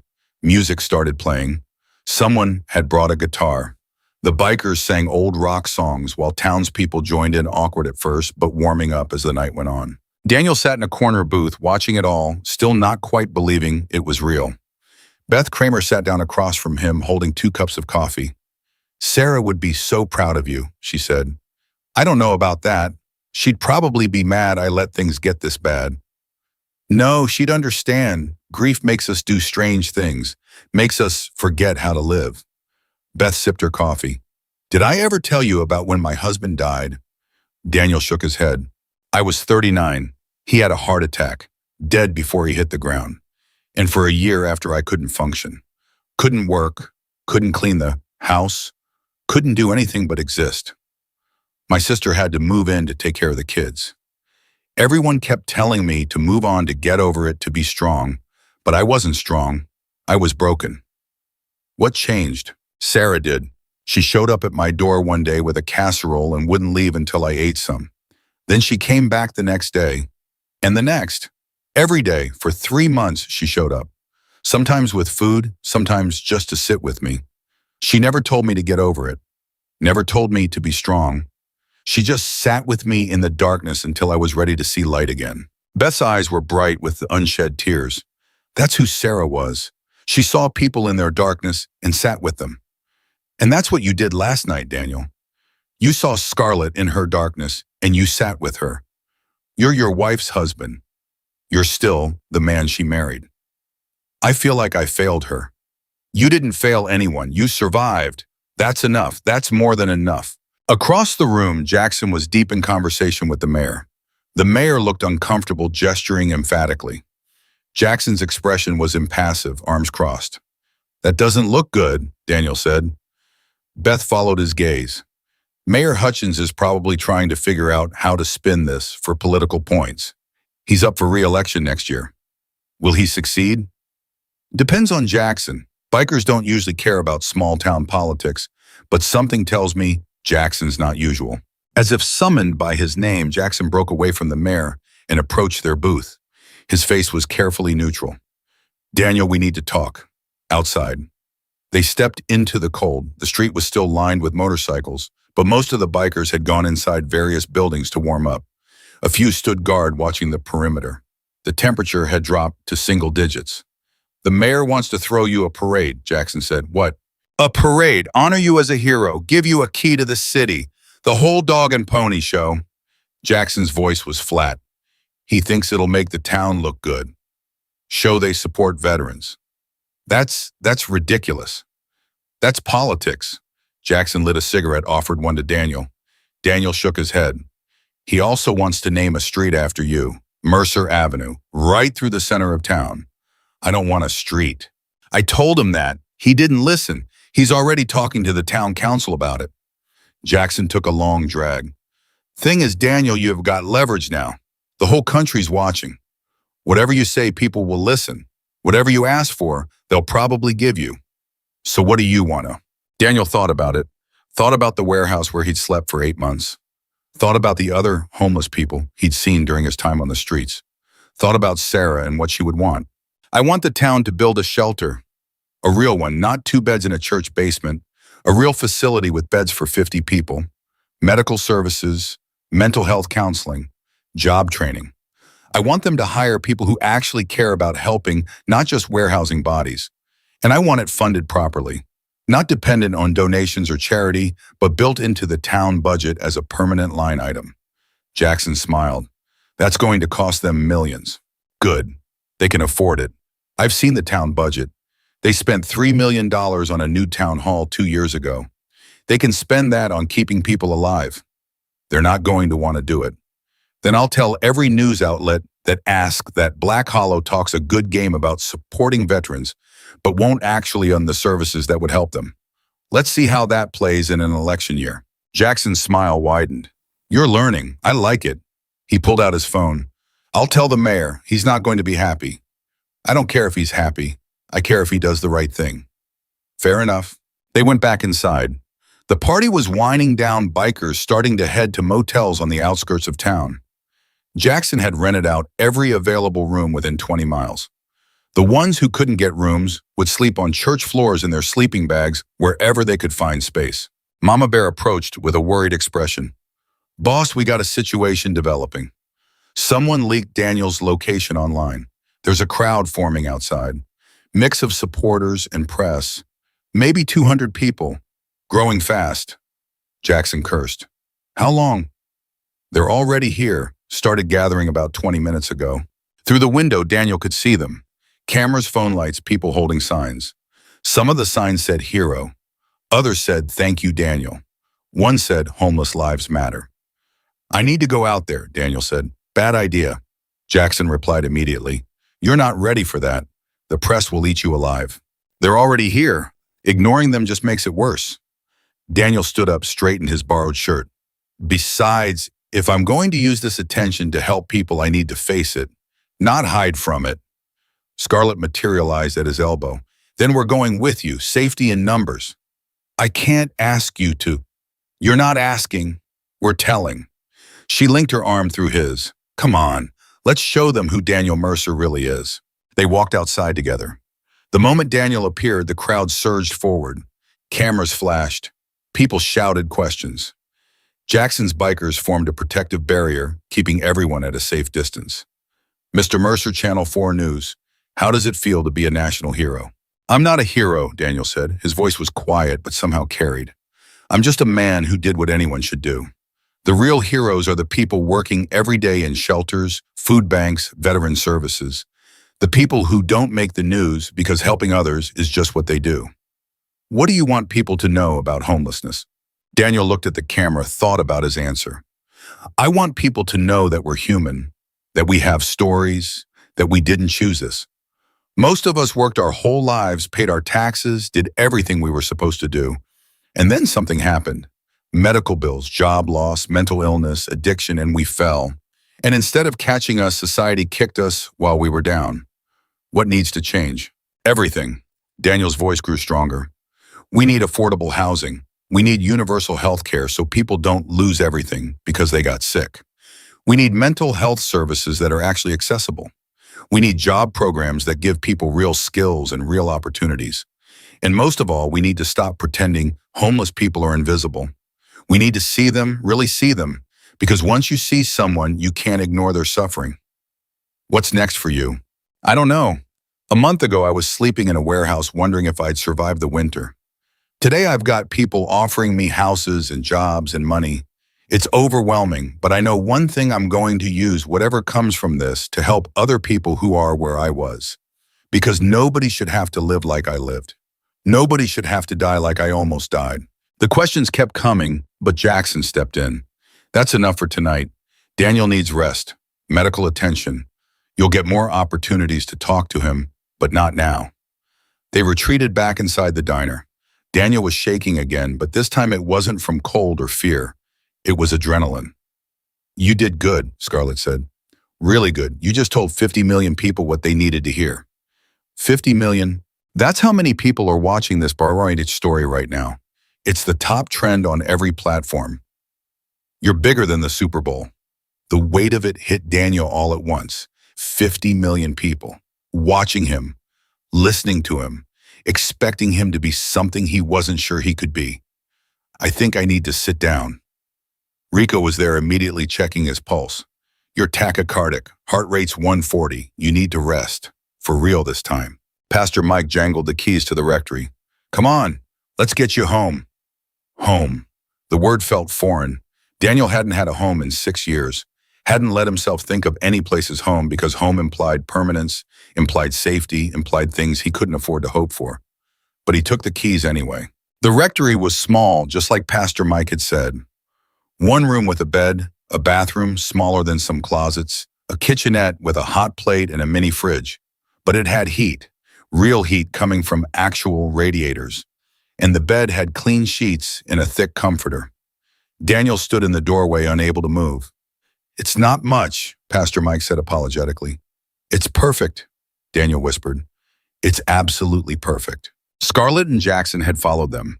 Scarlett placed bags of groceries on the small counter, real groceries, fresh food enough for a week. Jackson set down a duffel bag. Clothes, he said, all your size. Toiletries in the bathroom. There's a phone on the nightstand with all our numbers programmed in. You need anything at all you call, day or night, someone will answer. I don't know how to thank you, Daniel said. You already did. You saved Scarlett. Everything else is just us trying to catch up. Jackson extended his hand. Get some rest. Tomorrow's going to be a long day. We've got interviews scheduled. The lawyer wants to prep you for depositions, and we're meeting with the town council about the shelter. They left him alone in the rectory. Daniel locked the door, walked to the bathroom, and stared at himself in the mirror. He looked like a ghost, a skeleton wearing skin. His beard was matted, his hair was too long, his eyes were hollow. But they were alive. He was alive. Daniel turned on the shower, waiting for the water to get hot. When steam started rising, he stripped off his clothes and stepped under the spray. The heat was almost painful. He couldn't remember the last time he'd had a hot shower. Really hot, not lukewarm water from a shelter where everyone got 3 minutes. He stood there until the water ran cold, washing away 6 years of dirt and shame and suffering. When he finally got out, he felt lighter, cleaner, almost human again. The bed was soft, impossibly soft. Daniel lay down, pulled the comforter up, and closed his eyes. For the first time in 6 years, he felt safe. For the first time since Sarah died, he felt like maybe, just maybe, everything was going to be okay. He was asleep in seconds. His dreams were full of Sarah. She was sitting in the yellow kitchen, reading a book, smiling at him over the rim of her coffee cup. The morning sun made her hair glow gold. I'm proud of you, Danny, she said. So proud. I miss you, he told her. I know, but you're going to be okay now. You're going to help people. You're going to make a difference. That's who you are. That's who you've always been. I'm scared. Good. Fear means you care. Fear means it matters. She set down her coffee, reached across the table to take his hand. You've got a chance now, Danny, a real chance to change things. Don't waste it. Don't hide from it. Embrace it. Do what I always knew you could do. Save people. Not just one person. All of them. I don't know if I can. You carried a stranger 12 blocks through a blizzard when you could barely walk yourself. You can do anything. She squeezed his hand. Now wake up. Your new life is waiting. Daniel woke to sunlight streaming through the window and someone knocking on the door. He sat up disoriented until he remembered where he was. The rectory, the bed, safety. The knocking continued. Daniel pulled on clothes, new jeans that actually fit a warm flannel shirt, and opened the door. Jackson stood there with 2 cups of coffee and a newspaper. He handed Daniel both. You made the front page, he said, all of them. Daniel looked at the paper. His face stared back at him above the headline, "The Homeless Man Who Changed Everything." Everything, Daniel repeated. That's a lot of pressure. You can handle it. Jackson stepped inside uninvited but not unwelcome. Because you're not doing it alone. You've got 5,000 bikers backing you up. You've got a town that's trying to make amends. You've got lawyers and doctors and social workers all ready to help. And you've got Scarlett and me. For life. That's the promise. Why, Daniel asked, why all this for one random act? Because random acts aren't random. They're choices. You chose to save Scarlett when everyone said you should walk away. That choice matters. That choice changes everything. Jackson sat down in the room's only chair. My father was homeless. Did I ever tell you that? Daniel shook his head. He was a Marine, did 3 tours in Vietnam, came home with PTSD so bad he couldn't hold a job. Lost our house when I was 7. We lived in a car for 2 years until my mom finally left him. Took me and my sister, moved in with her parents. Dad stayed on the streets. I was so angry at him for that. For being weak. For not fighting harder. Jackson's voice was steady, but his eyes were distant. I was 16 when I found out he died. Froze to death in an alley in Detroit. Nobody knew who he was. They buried him in a pauper's grave. No name, no marker, just a number. And I realized he didn't die because he was weak. He died because nobody helped him. Nobody saw him, nobody cared enough to save him. I'm sorry, Daniel said quietly. Don't be sorry, help me fix it. Help me make sure no one else's father dies alone in an alley. Help me build something that would have saved him. Jackson stood up. That's why we're doing this, Daniel. Not just for you, for all of them, for everyone who's been forgotten. Daniel looked at the newspaper again, at his own face staring back. At the headline that promised change. Okay, he said, let's do it. Let's change everything. Jackson smiled. Good. Now drink your coffee and get ready. We've got a town council meeting in an hour and they're not going to know what hit them. The Black Hollow Town Council met in a building that used to be a bank, all marble floors and high ceilings that made every voice echo. Daniel walked in flanked by Jackson and Scarlett, with Lauren Pierce, the lawyer, right behind them, carrying a briefcase that probably cost more than Daniel used to make in a month. The council members were already seated at a long table facing rows of chairs that were packed with people. Bikers filled the back half of the room. Townspeople filled the front. News cameras lined the walls. Mayor Hutchins sat in the center sweating despite the cold air pumping through the vents. He was 50-something, with the kind of face that looked friendly in campaign posters, but nervous in person. His eyes kept darting to Jackson, then a widow, then back again. Mr. Mercer, Hutchins began, forcing a smile, we're honored to have you here. We wanted to personally thank you for your heroism and discuss how Black Hollow can properly honor your actions. Daniel sat down in the front row. Jackson remained standing beside him, arms crossed. The message was clear. I don't need to be honored, Daniel said. I need you to build a shelter. The smile flickered. Well, yes, we've received your proposal. And while we appreciate the sentiment, the financial reality, Jackson interrupted, is that you spent $3 million on a new town hall 2 years ago. You spent another $1 million repaving roads that didn't need repaving. You've got money. You're just choosing not to spend it on people who need it. Councilwoman Barbara Morrison, 60 years old, with steel gray hair and a reputation for being the only honest politician in 3 counties, leaned forward. Mr. Hayes is right. We've had funding available for years. We've chosen to spend it elsewhere. Barbara, Hutchins started. Don't Barbara me, Henry. I've been on this council for 20 years. I've watched us approve budgets that prioritize buildings over people, roads over lives. And I'm done with it. I'm seconding Mr. Mercer's proposal. We build the shelter, we fund it properly, we do it now. It's not that simple, Councilman Greg Porter interjected. He was younger, maybe 40, with the slicked back hair of someone who thought he was more important than he was. We have fiduciary responsibilities. We can't just spend millions because someone had one good day. One good day, Scarlett's voice cut through the room like a blade. One good day, Daniel saved my life. He's been surviving on $63 a month for 3 years because your town let him fall through the cracks. He's living proof that your system doesn't work. And you're sitting there talking about fiduciary responsibilities. Porter's face flushed red. Miss Hayes, with all due respect, I don't want your respect. I want you to do your job. Scarlett stood up, walked to the front of the room. Every eye followed her. Let me tell you what's going to happen. The Hells Angels are committing $5 million to start the Daniel Mercer Foundation.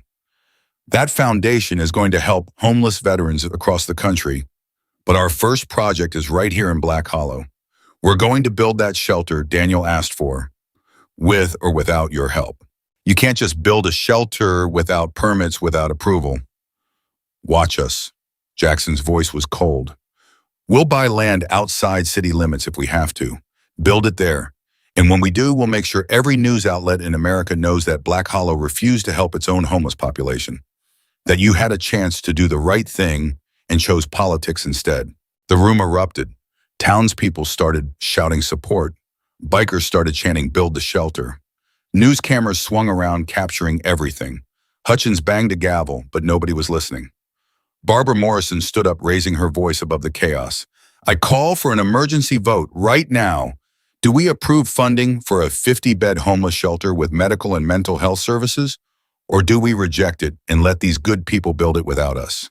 You can't call an emergency vote. I just did. Section 12 of the town charter allows any council member to call an emergency vote in matters of public welfare. This qualifies. So vote now. Hutchins looked trapped. The cameras were on him. The whole town was watching. The whole country was watching. All in favor, he said weakly. Barbara's hand shot up. 2 other council members followed, older folks who'd been around long enough to know when to fold. That was 3 votes. They needed 4. All opposed. Hutchins and Porter raised their hands immediately. Councilman James Lee, who owned half the rental properties in town, raised his slowly. That was 3-3. 1 council member hadn't voted yet. Sarah Chen Tom's sister-in-law sat at the end of the table. She was 32. The youngest person ever elected to the council, and she looked terrified. Her hands gripped the table edge so hard her knuckles were white. Sarah, Barbara prompted gently, your vote decides this. Sarah's voice cracked. She cleared her throat, tried again. I need to say something first. The room went silent. 6 months ago, my cousin Marcus came home from Afghanistan. He had PTSD, bad PTSD. He couldn't sleep, couldn't work, couldn't function. His wife left him, he lost his apartment. He ended up living in his car for 3 months before my family found out and brought him home. Sarah's eyes were wet. We were lucky. We had resources. We had room. But Marcus told me about the other veterans he met while he was on the streets. The ones who weren't lucky, the ones who died of exposure or overdoses or suicide because they couldn't find help. She looked directly at Daniel. Mr. Mercer, you saved that woman's life because you're a good person. But you shouldn't have been in that position. You should have had help years ago. We all failed you. This whole town failed you. And I'm not going to keep failing people like you, like Marcus, like everyone else we've been ignoring. Sarah raised her hand. I vote yes. The room exploded again, but this time with cheers. Hutchins looked like he'd swallowed something bitter. Porter slammed his folder shut and stormed out. Barbara Morrison was smiling. Motion passes 4-3, she announced. The town of Black Hollow will build a 50-bed homeless shelter with full medical and mental health services. Mr. Mercer, would you be willing to work with us on the design and implementation? Daniel stood up slowly. His legs felt weak. Yes, but I want guarantees. Written into the budget. Permanent funding, not dependent on annual votes or political whims. I want it protected. Done, Barbara said. We'll draft the language this week. Anything else? I want the hiring decisions to include input from people who've been homeless, not just social workers and administrators, people who've lived it, who know what actually helps versus what sounds good on paper. That's reasonable. We'll make it happen. Barbara extended her hand across the table. Daniel shook it. Her grip was firm, her eyes sincere. Thank you for not giving up on us, on this town. I'm not the one you should thank. Thank your conscience. It finally woke up. The press conference afterward was chaos. Every major network wanted a statement. Daniel stood at a podium that someone had set up on the town hall steps, microphones clustered in front of him like electronic flowers. Jackson stood to his right, Scarlett to his left. Barbara Morrison stood behind them, making sure everyone knew the council supported this. This is just the beginning, Daniel said into the cameras. Black Hollow is building a shelter, but there are thousands of towns in America that need to do the same. Millions of people are homeless right now. Veterans, families, children. And most of them aren't homeless because they're lazy or because they made bad choices.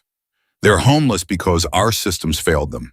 Because one catastrophic event, a medical emergency, a job loss, a mental health crisis was enough to destroy everything they'd built. What do you say to people who think the homeless should just get jobs? A reporter called out. I say you try getting a job without an address. Try getting an address without money. Try getting money without a bra. It's a closed loop designed to keep people trapped. And until we fix that loop, we're going to keep having this problem. Daniel's voice grew stronger. I had a job. I owned a business. I paid taxes for 30 years. I did everything right. And I still ended up on the streets because my wife got cancer and our medical system is designed to bankrupt people who get sick. That's not about personal responsibility. That's about systemic failure. What would you say to Sarah if she were here today? The question hit Daniel like a physical blow. He was silent for a long moment, collecting himself. I'd tell her I'm sorry it took me so long to find my way back, that I lost myself for a while after she died. But I'd also tell her that I finally understand what she was trying to teach me. All those years she volunteered at the library, made cookies for neighbors, remembered everyone's birthday. She was teaching me that community isn't about buildings or money or status. It's about seeing each other, really seeing each other. And once you see someone, you can't ignore their pain. He paused, looking directly into the camera. Sarah, if you're watching from wherever you are, I hope I'm making you proud. I hope this is what you wanted. I hope I'm finally the man you always believed I was. Scarlett squeezed his hand. Several reporters were crying. Even some of the bikers looked misty-eyed. The rest of the day blurred together. More interviews. A meeting with architects about the shelter design. A doctor's appointment where Rico did a full workup and prescribed enough vitamins and supplements to fill a pharmacy. Lunch at Hank's Diner, where people kept stopping by the table to thank him, to apologize, to share their own stories of struggle. By 6 p.m., Daniel was exhausted. Jackson drove him back to the rectory in his truck, the heater blasting. You did good today, Jackson said. Really good. That speech on the steps, that's going to be played on every news channel for the next week. You just became the face of homeless advocacy in America. I don't want to be a face. I want to be a person. You're both now. Get used to it. They pulled up to the church. The parking lot was full. Strange cars, out-of-state plates. People milling around with cameras and notepads. What the hell, Daniel muttered. Jackson was already on his phone. Mama Bear, we got press at the rectory. Send someone to clear them out. He hung up, turned to Daniel. You're not going in there tonight. It's not safe. You need privacy, need rest. We're going to a motel. I can handle. No, you can't. Not yet. These people will eat you alive if you let them. Come on. They drove to a motel 20 miles outside Black Hollow, a clean but basic place where Jackson had rented the entire second floor. Bikers stood guard at the stairs. Daniel's room was at the end of the hall farthest from the road. Get some sleep, Jackson said. Tomorrow's going to be even crazier. We've got 3 morning shows that want interviews. Lawyers need to prep you for the lawsuit depositions. And the GoFundMe hit $5 million an hour ago. 5 million. 5.3 actually. People can't stop giving. Every time you do an interview, the donations spike. Jackson handed him a room key. That money's yours. All of it. You can use it however you want, but I'd recommend setting most of it aside for the foundation. Use it to help others. That's the plan. Good man, Jackson clapped him on the shoulder. There's food in your room, toiletries in the bathroom, phone on the nightstand. You need anything, call, otherwise I'll see you at 7 a.m. Daniel entered the room to find it filled with care packages.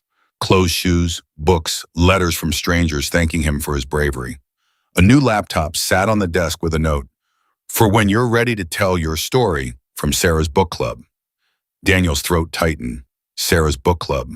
They'd remembered. He opened the laptop. There was a document already on the desktop titled Daniel's Story, Start Here. He opened it. Inside was a letter from Beth Kramer. Daniel, Sarah always said you should write a book. She said you had stories worth telling, experiences worth sharing. You always told her you weren't a writer, that you didn't have anything important to say. But you were wrong. Your story matters. Your voice matters. This laptop is from all of us who loved Sarah and failed you. Please use it. Please tell your story so others don't have to suffer like you suffered. With love and regret, Beth in the Tuesday night book club. Daniel sat on the bed, laptop balanced on his knees, and started typing. The words came slowly at first, then faster. He wrote about Sarah, about the yellow kitchen, about the first time he held her hand at a town dance when they were both 17, about building their house together, him doing the framing while she painted the walls and hung curtains before the roof was even finished. He wrote about her diagnosis, the fear in her eyes when the doctor said stage 4, the way she'd squeezed his hand so hard it hurt, and said, "We'll fight this, Danny, together." He wrote about the chemo that made her so sick she couldn't stand, and how he'd held her hair back while she vomited, then carried her back to bed and read to her until she fell asleep. He wrote about the bills, the endless, crushing bills that kept coming even after she died, the foreclosure notice, the day he packed everything they owned into a storage unit he couldn't afford to keep, the night he slept in his truck for the first time and realized he'd become invisible. 3 hours later, Daniel had written 5,000 words. His hands ached, his eyes burned, but something inside him felt lighter, like he'd been carrying these stories for so long that writing them down released some of the weight. A knock on the door startled him. He checked the peephole. Scarlett stood outside holding a bag. "I brought dinner," she said when he opened the door. "Jackson said you haven't eaten since lunch." "I'm not hungry." "Liar. Come on, let me in. It's freezing out here." Daniel stepped aside. Scarlett entered, set the bag on the desk, started unpacking containers of Chinese food. The smell made Daniel's stomach growl loudly. "Thought so," Scarlett said, smiling. "Sit, eat. Tell me what you were writing." They ate in companionable silence for a few minutes. Then Daniel told her about the letter from Sarah's book club, about the story he was trying to write. "Can I read it?" Scarlett asked. Daniel hesitated, then nodded. He turned the laptop toward her. Scarlett read in silence, her face carefully neutral. When she finished, she looked at Daniel with something like awe. "This is beautiful. This is Daniel. People need to read this. It's not finished. It's probably not even good. It's raw. It's honest. It's real." Scarlett scrolled back to the beginning to reread a section. "You have a gift. Did you know that you can make people feel what you felt? That's rare. Sarah used to say that I had a way with words, but I never believed her." Believe her, she was right. Scarlett closed the laptop gently. "Keep writing, even if it's hard, especially if it's hard. These stories need to be told." "Why are you being so nice to me?" Daniel asked suddenly. "You don't owe me anything. I did what anyone would do. But anyone didn't do it. You did. And I'm being nice to you because I like you, because you're a good person who got dealt a terrible hand and somehow stayed good anyway." "That's rare, Daniel, so rare." "I'm not that good. I've had dark thoughts, really dark thoughts. Last winter, there was a night I walked out onto the train tracks and just stood there waiting, hoping. The only reason I got off the tracks was because I heard Sarah's voice telling me I wasn't done yet. But I wanted to be done. I was so tired of hurting." Scarlett's eyes filled with tears. "But you didn't do it. You got off the tracks. You kept going. That's what matters." "Is it Sometimes I think dying would have been easier than living like I was living. Maybe, but then I'd be dead because you wouldn't have been there to save me. And Jackson would have lost the only thing in his life that makes him human. And this town wouldn't have woken up. And 5 million people wouldn't have opened their wallets to help strangers. All of that happened because you chose to live, even when living hurt. Daniel was crying now. Not quiet tears, but great heaving sobs that shook his whole body. Scarlett moved to sit beside him on the bed, wrapped her arms around him, and let him cry. She didn't tell him to stop, didn't tell him it would be okay. She just held him while he broke apart. When he finally stopped, his face red and swollen, Scarlett handed him tissues. Better, a little. Thank you. For what? For seeing me, for not looking away. I'll never look away, Daniel. None of us will. You're family now. That's forever. She left an hour later after making sure he ate everything and promising to come back in the morning. Daniel locked the door behind her, brushed his teeth with the new toothbrush someone had left for him, and climbed into bed. Sleep came quickly, but his dreams were restless. He was back in the warehouse, but this time Scarlett wasn't alone. There were hundreds of people lying in the snow, all of them dying, all of them calling his name. He tried to carry them, all tried to save them all, but his arms weren't strong enough. They kept slipping through his fingers. He woke at 3 a.m. in a cold sweat. The room was dark except for the parking lot lights filtering through the curtains. Daniel got up, splashed water on his face, stared at himself in the mirror. He looked better than he had 2 days ago. Some color had returned to his face. His eyes looked less hollow, but he still looked haunted. Daniel returned to the laptop, opened his document, started writing again. I can't save everyone, he typed. I know that now. I'll try anyway, because Sarah taught me that trying matters even when you fail, especially when you fail, because every person you help is a victory, even if there are thousands you can't reach. You save the ones you can. You mourn the ones you can't. And you keep going, you keep trying, because the alternative is giving up, and giving up means they win. The people who want us to stay invisible, who profit from our suffering, who build systems designed to keep us trapped. They win if we give up. So I won't give up. Not now, not ever. Not as long as I'm breathing. The sun rose over the parking lot while Daniel wrote. By the time Jackson knocked on his door at 7 a.m., he had written another 3,000 words. His eyes were gritty from lack of sleep, but he felt more awake than he had in years. You look terrible, Jackson said. I feel alive. That works too. Come on, we've got a helicopter waiting. A what? Helicopter. You're doing Good Morning America live from New York. They're sending a chopper to pick us up. Welcome to the big leagues. The helicopter ride was surreal. Daniel had never been in a helicopter, never been to New York, never imagined he'd be important enough for this kind of treatment. The pilot chatted casually about weather patterns while Daniel pressed his face to the window, watching Pennsylvania turn into New Jersey, turn into New York. They landed on a building in Manhattan. A producer met them, rushed them through makeup-fitted Daniel with a microphone. He sat in a chair across from a host whose face he recognized from television, and suddenly the lights were on and they were live. Joining us now is Daniel Mercer, the homeless veteran whose act of kindness has sparked a national conversation about how we treat our most vulnerable citizens. Daniel, thank you for being here. Thank you for having me. Tell us what happened that night when you found Scarlett Hayes. Daniel told the story again. He'd told it so many times in the last 48 hours that it almost felt like it had happened to someone else. But every time he reached the part about carrying her through the blizzard, his voice still caught. You almost died saving her, the host said. Why take that risk? Because the risk of not helping was worse. The risk of walking away and letting her die, while I did nothing, I couldn't live with that. I've lost enough already. I couldn't lose my humanity too. That's all I had left. What do you want people to understand about homelessness? Daniel looked directly into the camera. Somewhere out there, millions of people were watching, eating breakfast, getting ready for work, living their normal lives.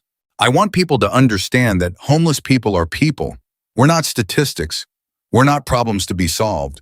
We're human beings with histories and stories and value. And most of us ended up on the streets not because we made bad choices, but because we got sick, or got fired, or came home from war with wounds nobody could see. The system failed us, and instead of fixing the system, society blamed us for falling through the cracks. What needs to change? Everything. Healthcare, housing, mental health services, job training, the way we treat veterans, the way we criminalize poverty, all of it needs to change. And it starts with seeing people, really seeing them, not looking through them like they're ghosts. Because once you see someone, you can't ignore their suffering. You have to act. You have to help. That's what Sarah taught me. That's what I'm trying to teach everyone else. The interview lasted 12 minutes. Afterward, the producer said it was one of the most powerful segments they'd ever aired. Daniel didn't feel powerful. He felt exhausted. The helicopter flew them back to Pennsylvania. Daniel slept on the flight, his head resting against the window. Jackson let him sleep. When they landed, Scarlett was waiting with coffee and bad news. The collections agency filed a motion to dismiss the lawsuit, she said. They're claiming they acted within legal bounds and that Daniel has no standing to sue. Lauren Pierce appeared behind her looking furious. They're trying to intimidate us, make us think we can't win, but they're wrong. We have documentation of fraud. We have evidence they violated federal law. We're going to bury them. How long will it take? Daniel asked. Months. Maybe a year. These things always take longer than they should, but we'll win. I promise you that. Daniel nodded. He'd waited 6 years. He could wait a year more. But as it turned out, he didn't have to wait that long at all. 3 days later, Hartman Financial Solutions called Lauren's office. They wanted to settle. How much? Jackson asked when Lauren told them. $750,000. Full forgiveness of the medical debt. Written apology. Agreement not to pursue collections against homeless veterans in the future. Take it, Daniel said immediately. You could get more if we go to trial. I don't care about more. I care about making sure they never do this to anyone else. That's the only part that matters. Lauren smiled. Then we'll take it. I'll draft the settlement agreement tonight. The news broke the next morning. Collections agency settles with homeless veteran for $750,000. The story was everywhere. Hartman Financial Solutions stock dropped 40%. Their CEO resigned. 3 states opened investigations into their practices. Daniel barely noticed. He was too busy working with architects on the shelter design, reviewing budget proposals with the town council, meeting with social workers about best practices. The GoFundMe had hit $8 million. The Daniel Mercer Foundation was officially incorporated. Job offers were pouring in from construction companies across the country. His old crew started calling. Men he'd worked with for decades who'd scattered after the company sold. They wanted to know if he was really getting back into construction. They wanted to know if he was hiring. Yeah, Daniel told each of them, I'm hiring, but not for me, for us. We're starting a worker-owned cooperative. Everyone who joins is a part owner. Everyone shares in the profits. Nobody gets left behind. The idea caught fire. Within 2 weeks, he had commitments from 37 skilled tradespeople. Within a month, they'd bid on and won their first contract renovating a warehouse that would become a homeless shelter in Pittsburgh. The work was hard. Daniel's body wasn't used to it anymore. His hands blistered, his back ached, but it felt right, felt like coming home. 6 weeks after the night he saved Scarlett Hayes, Daniel stood in front of the Black Hollow Town Council, holding blueprints. This is the shelter, he said, spreading the plans across the table. 50 beds in the main building, medical clinic in the east wing, mental health services in the west wing, kitchen and dining hall in the center, common areas for recreation and job training. It's everything we talked about, everything we need. Barbara Morrison studied the plans carefully. How much? $4.2 million to build, another $1 million annually to operate. The foundation is covering the construction costs. We need the town to commit to the operational budget. That's a lot of money, Hutchins said weakly. It's a lot of lives, Daniel countered. How much is a life worth, Mayor? Because this shelter will save at least 50 lives a year. Probably more. So you tell me, is $1 million a year too much to save 50 people? Hutchins had no answer. The vote was unanimous this time. Even he and Porter voted yes. The cameras were rolling and nobody wanted to be on the wrong side of history twice. Construction began the following Monday. Daniel was there every day, working alongside his old crew, teaching young apprentices, building something that would last, something that would help people long after he was gone, something Sarah would be proud of. And every night he went back to the rectory, his temporary home, until he found something permanent and wrote about Sarah, about loss, about survival, about the kindness of strangers and the cruelty of systems, about finding hope in the darkest places. His story was growing, changing, becoming something bigger than just his experience. It was becoming a testament to everyone who'd ever fallen and fought to get back up. 3 months after the coldest night Black Hollow had ever recorded, Daniel Mercer stood at a podium in front of the unfinished shelter. News crews had returned, politicians had shown up, even the governor came wanting to be associated with this success story. But Daniel's eyes found the people in the back, the homeless men and women from surrounding towns brought in by advocacy groups, the veterans with haunted eyes, the families living in their cars, the invisible people who needed to hear what he had to say. "This building isn't mine," Daniel said, his voice carrying across the crowd. "It belongs to everyone who's been forgotten, everyone who's been told they don't matter, everyone who's been left to die in the cold. This building says you are wrong, you do matter, you are worth saving, you deserve warmth and dignity and hope." He paused, looked at the partially constructed walls behind him. "We're calling this the Sarah Mercer Center for Second Chances, because my wife believed everyone deserved a second chance. She believed in the goodness of people even when they couldn't see it in themselves. And this center is her legacy, her final gift to a world that needs more kindness." Daniel's voice broke on the last word, but he pushed through. "So to everyone watching, if you're homeless, if you're struggling, if you feel invisible, you're not. We see you. We're coming for you, not to judge, not to punish, to help, to lift you up, to give you that second chance Sarah always believed in."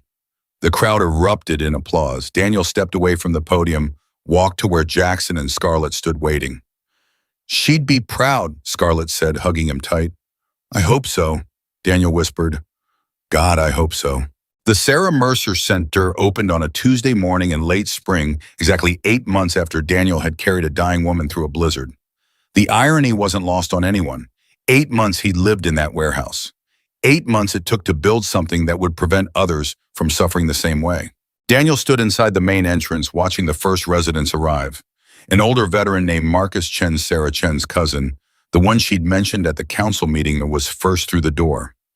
He walked slowly, suspiciously, like he expected someone to tell him it was a mistake, that he didn't belong, that he needed to leave. "Marcus," Daniel said, extending his hand, "welcome home." Marcus stared at the hand like it was a foreign object. Then slowly he shook it. His grip was weak, tentative. "This is really for us?" Marcus asked. "For people like me. This is for people exactly like you. Come on, let me show you around." They walked through the facility together. Daniel showed him the dormitory with real beds, real mattresses, real pillows. Showed him the medical clinic where Rico had agreed to work 2 days a week. Showed him the common room with books donated by Sarah's old book club, comfortable chairs, large windows, letting in natural light. "There's a shower," Marcus asked, his voice cracking. 6 of them, private, hot water, take as long as you need. Marcus broke down right there in the hallway. Daniel held him while he sobbed, knowing exactly what those tears meant. Knowing the relief of having a door that locked water that ran hot, a place that felt safe. By noon, 15 people had checked in. By evening, 32. By the end of the first week, all 50 beds were full, with a waiting list of 20 more names. Daniel spent those first weeks living at the center, sleeping in a small office he'd converted to temporary quarters. He wanted to be there for every problem, every crisis, every small victory. When a resident had a nightmare at 3 a.m., Daniel was there to talk them through it. When someone needed a ride to a job interview, Daniel drove them. When the kitchen ran out of coffee, Daniel personally went to the store and bought 10 pounds. Jackson found him in the kitchen at 2 a.m. on the 8th day, making sandwiches for the night shift security guards. "You're going to burn out," Jackson said, not unkindly. "I'm fine." "You're not fine. You're running on 3 hours of sleep and coffee fumes. When's the last time you ate a real meal?" Daniel had to think about it. "Yesterday morning, I think." "That's 36 hours ago. Come on." Jackson physically removed the sandwich, making supplies from Daniel's hands. "We're going to Hank's. We're going to eat. You're going to sleep in a real bed tonight. The center will still be here tomorrow." They drove to Hank's in silence. The diner was almost empty at this hour. Hank himself was closing up, but when he saw them, he unlocked the door and fired up the grill. "What can I get you boys?" "Everything," Jackson said. "This one needs about 5,000 calories." While they waited for food, Jackson leaned back in the booth and studied Daniel with sharp eyes. "You're trying to save all of them," he said. It wasn't a question. "That's the whole point." "No, the point is to give them resources and support so they can save themselves. You can't carry 50 people on your back, Daniel. You couldn't even carry one without almost dying." "I'm not trying to carry anyone. I'm just trying to help." "You're trying to be everything to everyone. Doctor, counselor, friend, father figure. You're trying to fix decades of trauma in weeks. It doesn't work that way." "Then how does it work?" Jackson was quiet for a long moment. "My father died alone because nobody helped him. I've spent 30 years being angry about that. Angry at the system, angry at the people who walked past him, angry at him for giving up, but mostly angry at myself." "Why yourself?" "Because I was 17 when he died. Old enough to look for him, old enough to help, but I didn't. I was too angry, too embarrassed, too proud, and he died while I was being proud." Jackson's voice was steady, but his hands were clenched into fists. "So I get it. I get the need to save everyone, to make up for the one you couldn't save. But you'll destroy yourself trying, and then you can't help anyone. What am I supposed to do? Set boundaries, tell people I can't help them right now because I need sleep?" "Yes, exactly that." Jackson leaned forward. "You hired staff for a reason. Use them, trust them, let them do their jobs while you do yours. Your job isn't to be everything. It's to lead, to set the vision, to make sure the center stays true to its mission. But you can't do that if you're making sandwiches at 2 a.m. The food arrived. Daniel ate mechanically, tasting nothing. His mind was racing through everything that needed to be done tomorrow, next week, next month. "Did I ever tell you about the first shelter we opened?" Jackson asked. The club, 10 years ago. We bought an old motel, converted it to transitional housing for homeless veterans. 30 rooms, good intentions. It failed within a year. Why? Because we didn't know what we were doing. We thought providing beds was enough. Turns out people need a lot more than beds. They need structure, purpose, community, hope. We didn't understand that. We just opened the doors and expected people to magically get better." Jackson took a bite of his burger. "Second time we did it right. Partnered with social workers, hired counselors, created programs. That one's still running. 73 people have successfully transitioned out of homelessness through that facility. 73. So what's your point?" "My point is that you're doing it right the first time. You've got the structure, the programs, the staff, but you're still trying to do it all yourself. Learn from my mistakes. Build something sustainable, something that doesn't require you to be superhuman." Daniel pushed his food around his plate. "What if I fail? What if people die because I wasn't there to help them?" "Then they die," Jackson said bluntly. "And it's tragic and it's terrible, and it's not your fault. You can't save everyone, Daniel. Nobody can. But you can build a system that saves as many as possible. That's the best any of us can do." The words hung in the air between them. Daniel wanted to argue, wanted to insist that he could do more, be more. But exhaustion was making his vision blur. His hands were shaking again. Jackson was right. "Okay," Daniel said quietly. "Okay, I'll delegate more. I'll sleep in a real bed. I'll eat regular meals. I'll try to be human instead of a superhuman." "Good, because we need you for the long haul. This isn't a sprint. This is the rest of your life." They finished eating in comfortable silence. Hank refused payment, like always. Daniel was too tired to argue. Jackson drove him to a small house on the edge of town. "Bought it 2 weeks ago," Jackson said. "Thought you could use a permanent place. It's yours. Deed's in your name." Daniel stared at the house through the windshield. 2 bedrooms, 1 story with a small porch and a yard that needed mowing. Nothing fancy, but it was home. "I can't accept." "You can and you will. The foundation bought it as part of your compensation package. You're the executive director.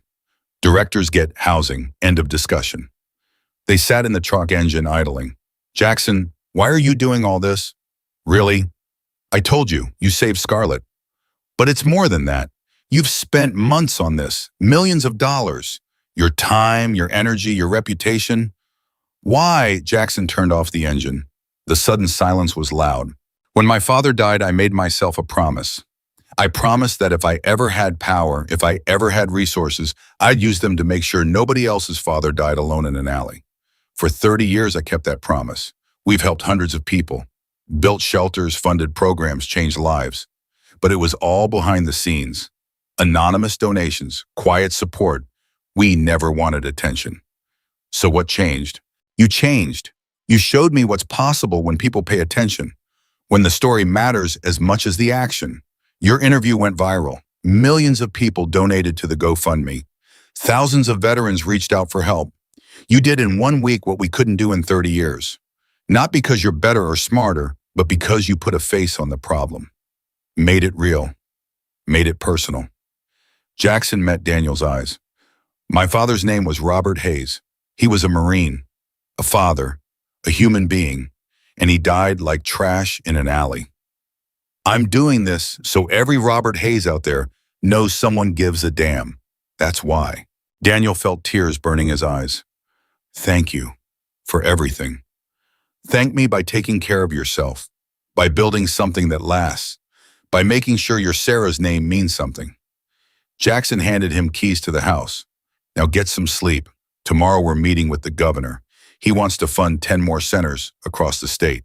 The house was furnished, simple but comfortable. Daniel walked through each room, touching the walls, the furniture, the kitchen counter. Real solid things that proved this was real, that he wasn't dreaming. In the bedroom, someone had hung a photograph on the wall. Daniel and Sarah on their wedding day, young and impossibly happy. He thought all the wedding photos were lost when the storage unit was auctioned off. But here was one professionally framed hanging, where he'd see it every morning. A note was taped to the frame. Found this in the church archives. Thought you might want it back. Pastor Mike. Daniel sat on the edge of the bed and cried. Big heaving sobs that shook his entire body. But these weren't sad tears. They were relief, release. The physical manifestation of 6 years of pressure finally finding an outlet. He cried for Sarah, for the life they'd lost, for the man he'd been forced to become, for all the cold nights and empty stomachs and moments when he'd wanted to give up.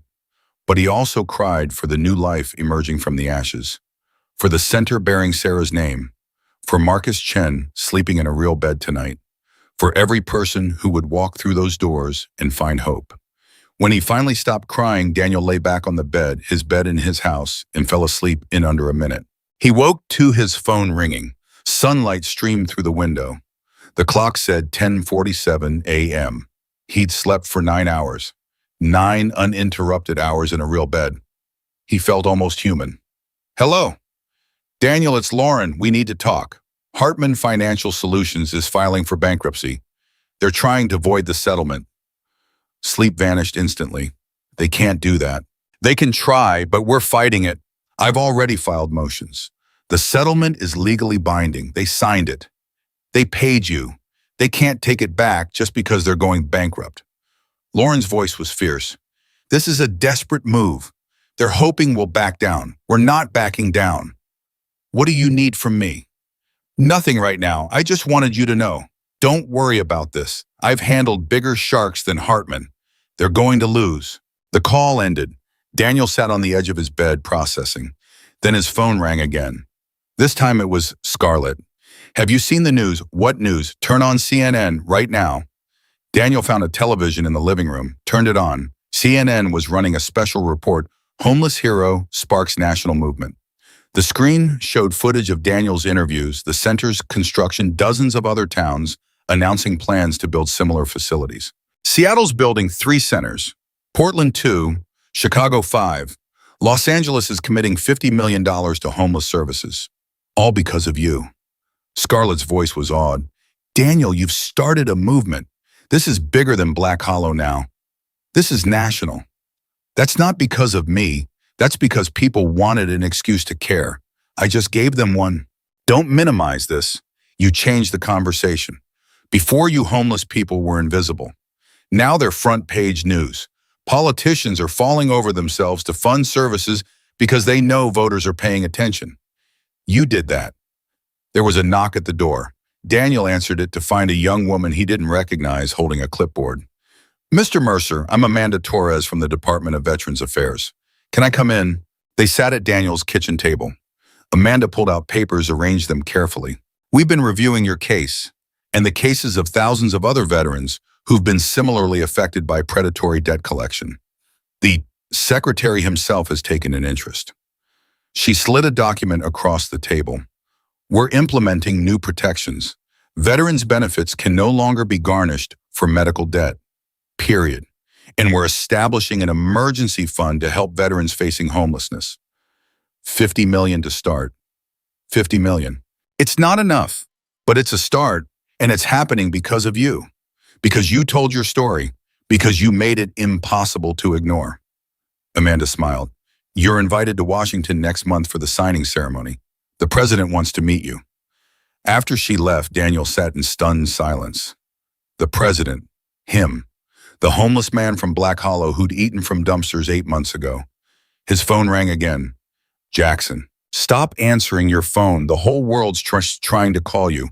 Get over to the center. We've got a situation. Daniel drove faster than he should have.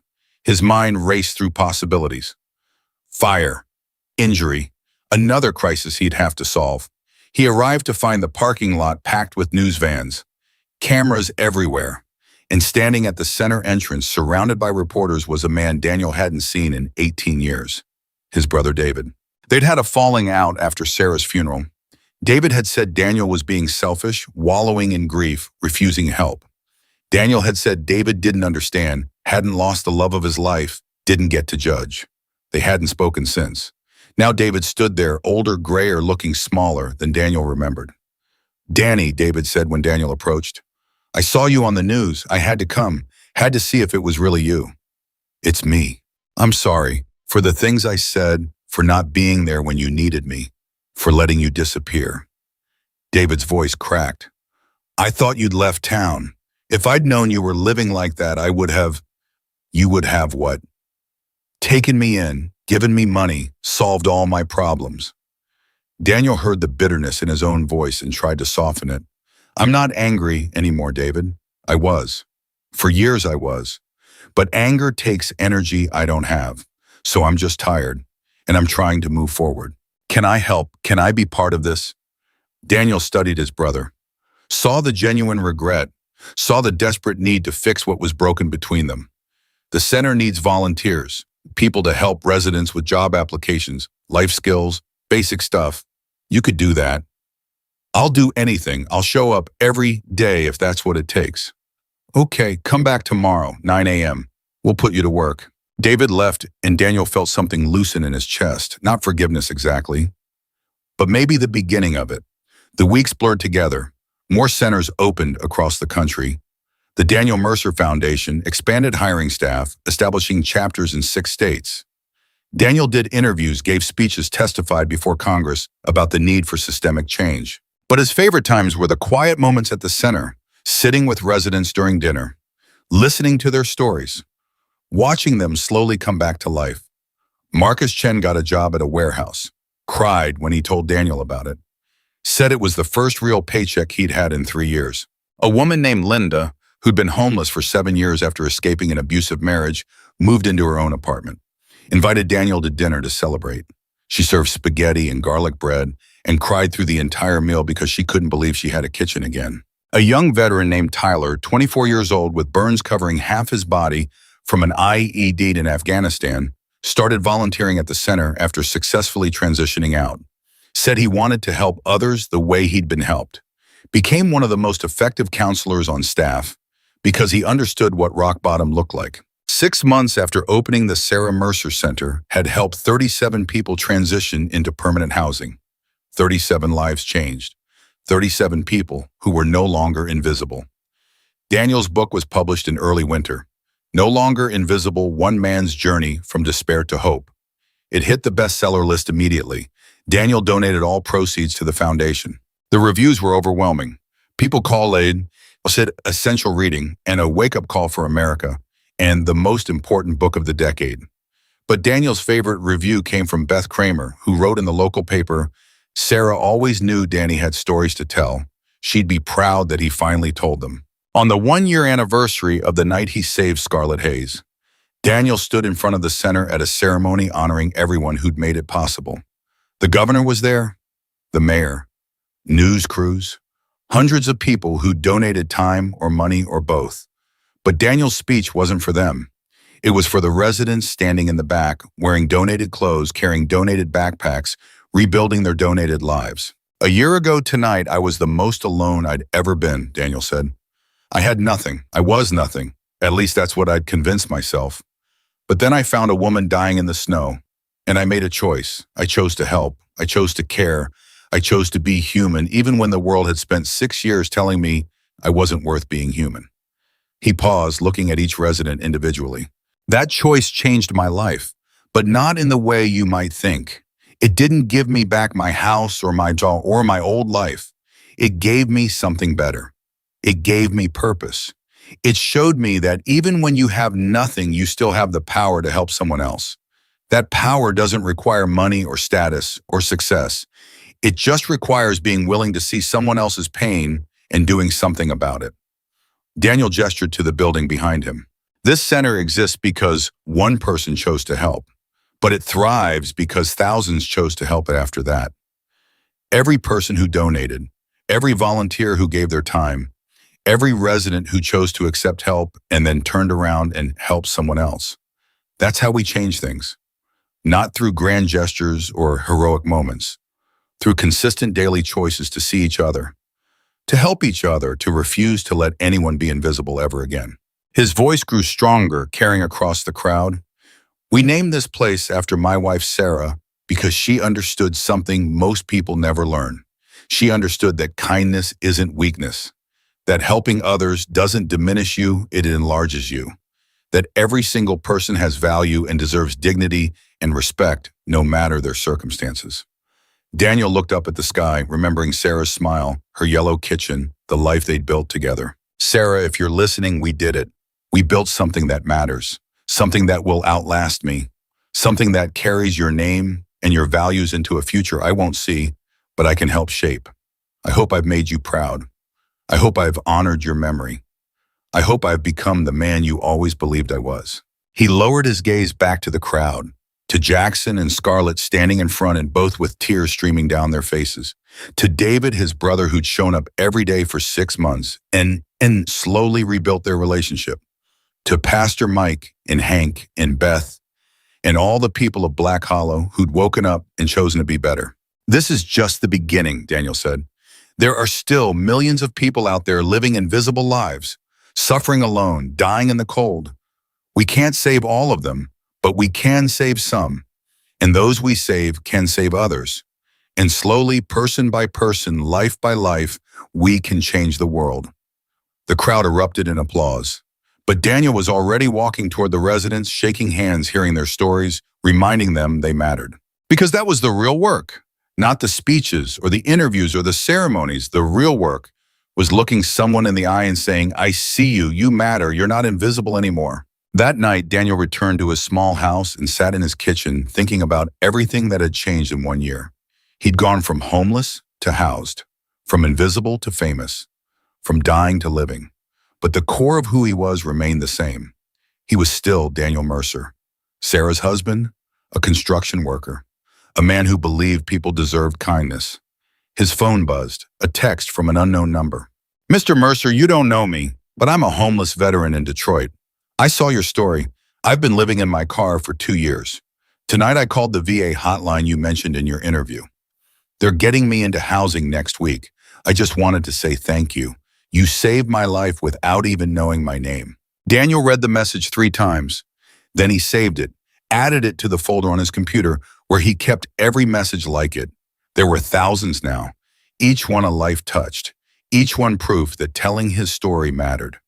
He opened his laptop and started writing. Not his story this time. The stories of everyone he'd met at the center. Marcus and Linda and Tyler and all the others. Their struggles, their victories, their humanity. Because that was the real lesson he'd learned on the coldest night Black Hollow had ever recorded. Every person has a story worth telling. Every life has value worth honoring. And sometimes the smallest act of kindness, carrying a stranger through a blizzard, can awaken something in the human heart that transforms everything. Daniel wrote until dawn, his fingers flying across the keyboard, telling stories that needed to be told. And somewhere into the pre-dawn darkness, he felt Sarah's presence.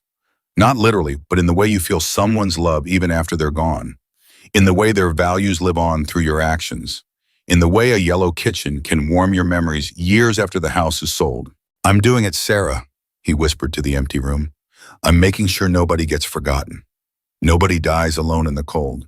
Just like you would have wanted." And for the first time since she died 7 years ago, Daniel felt at peace.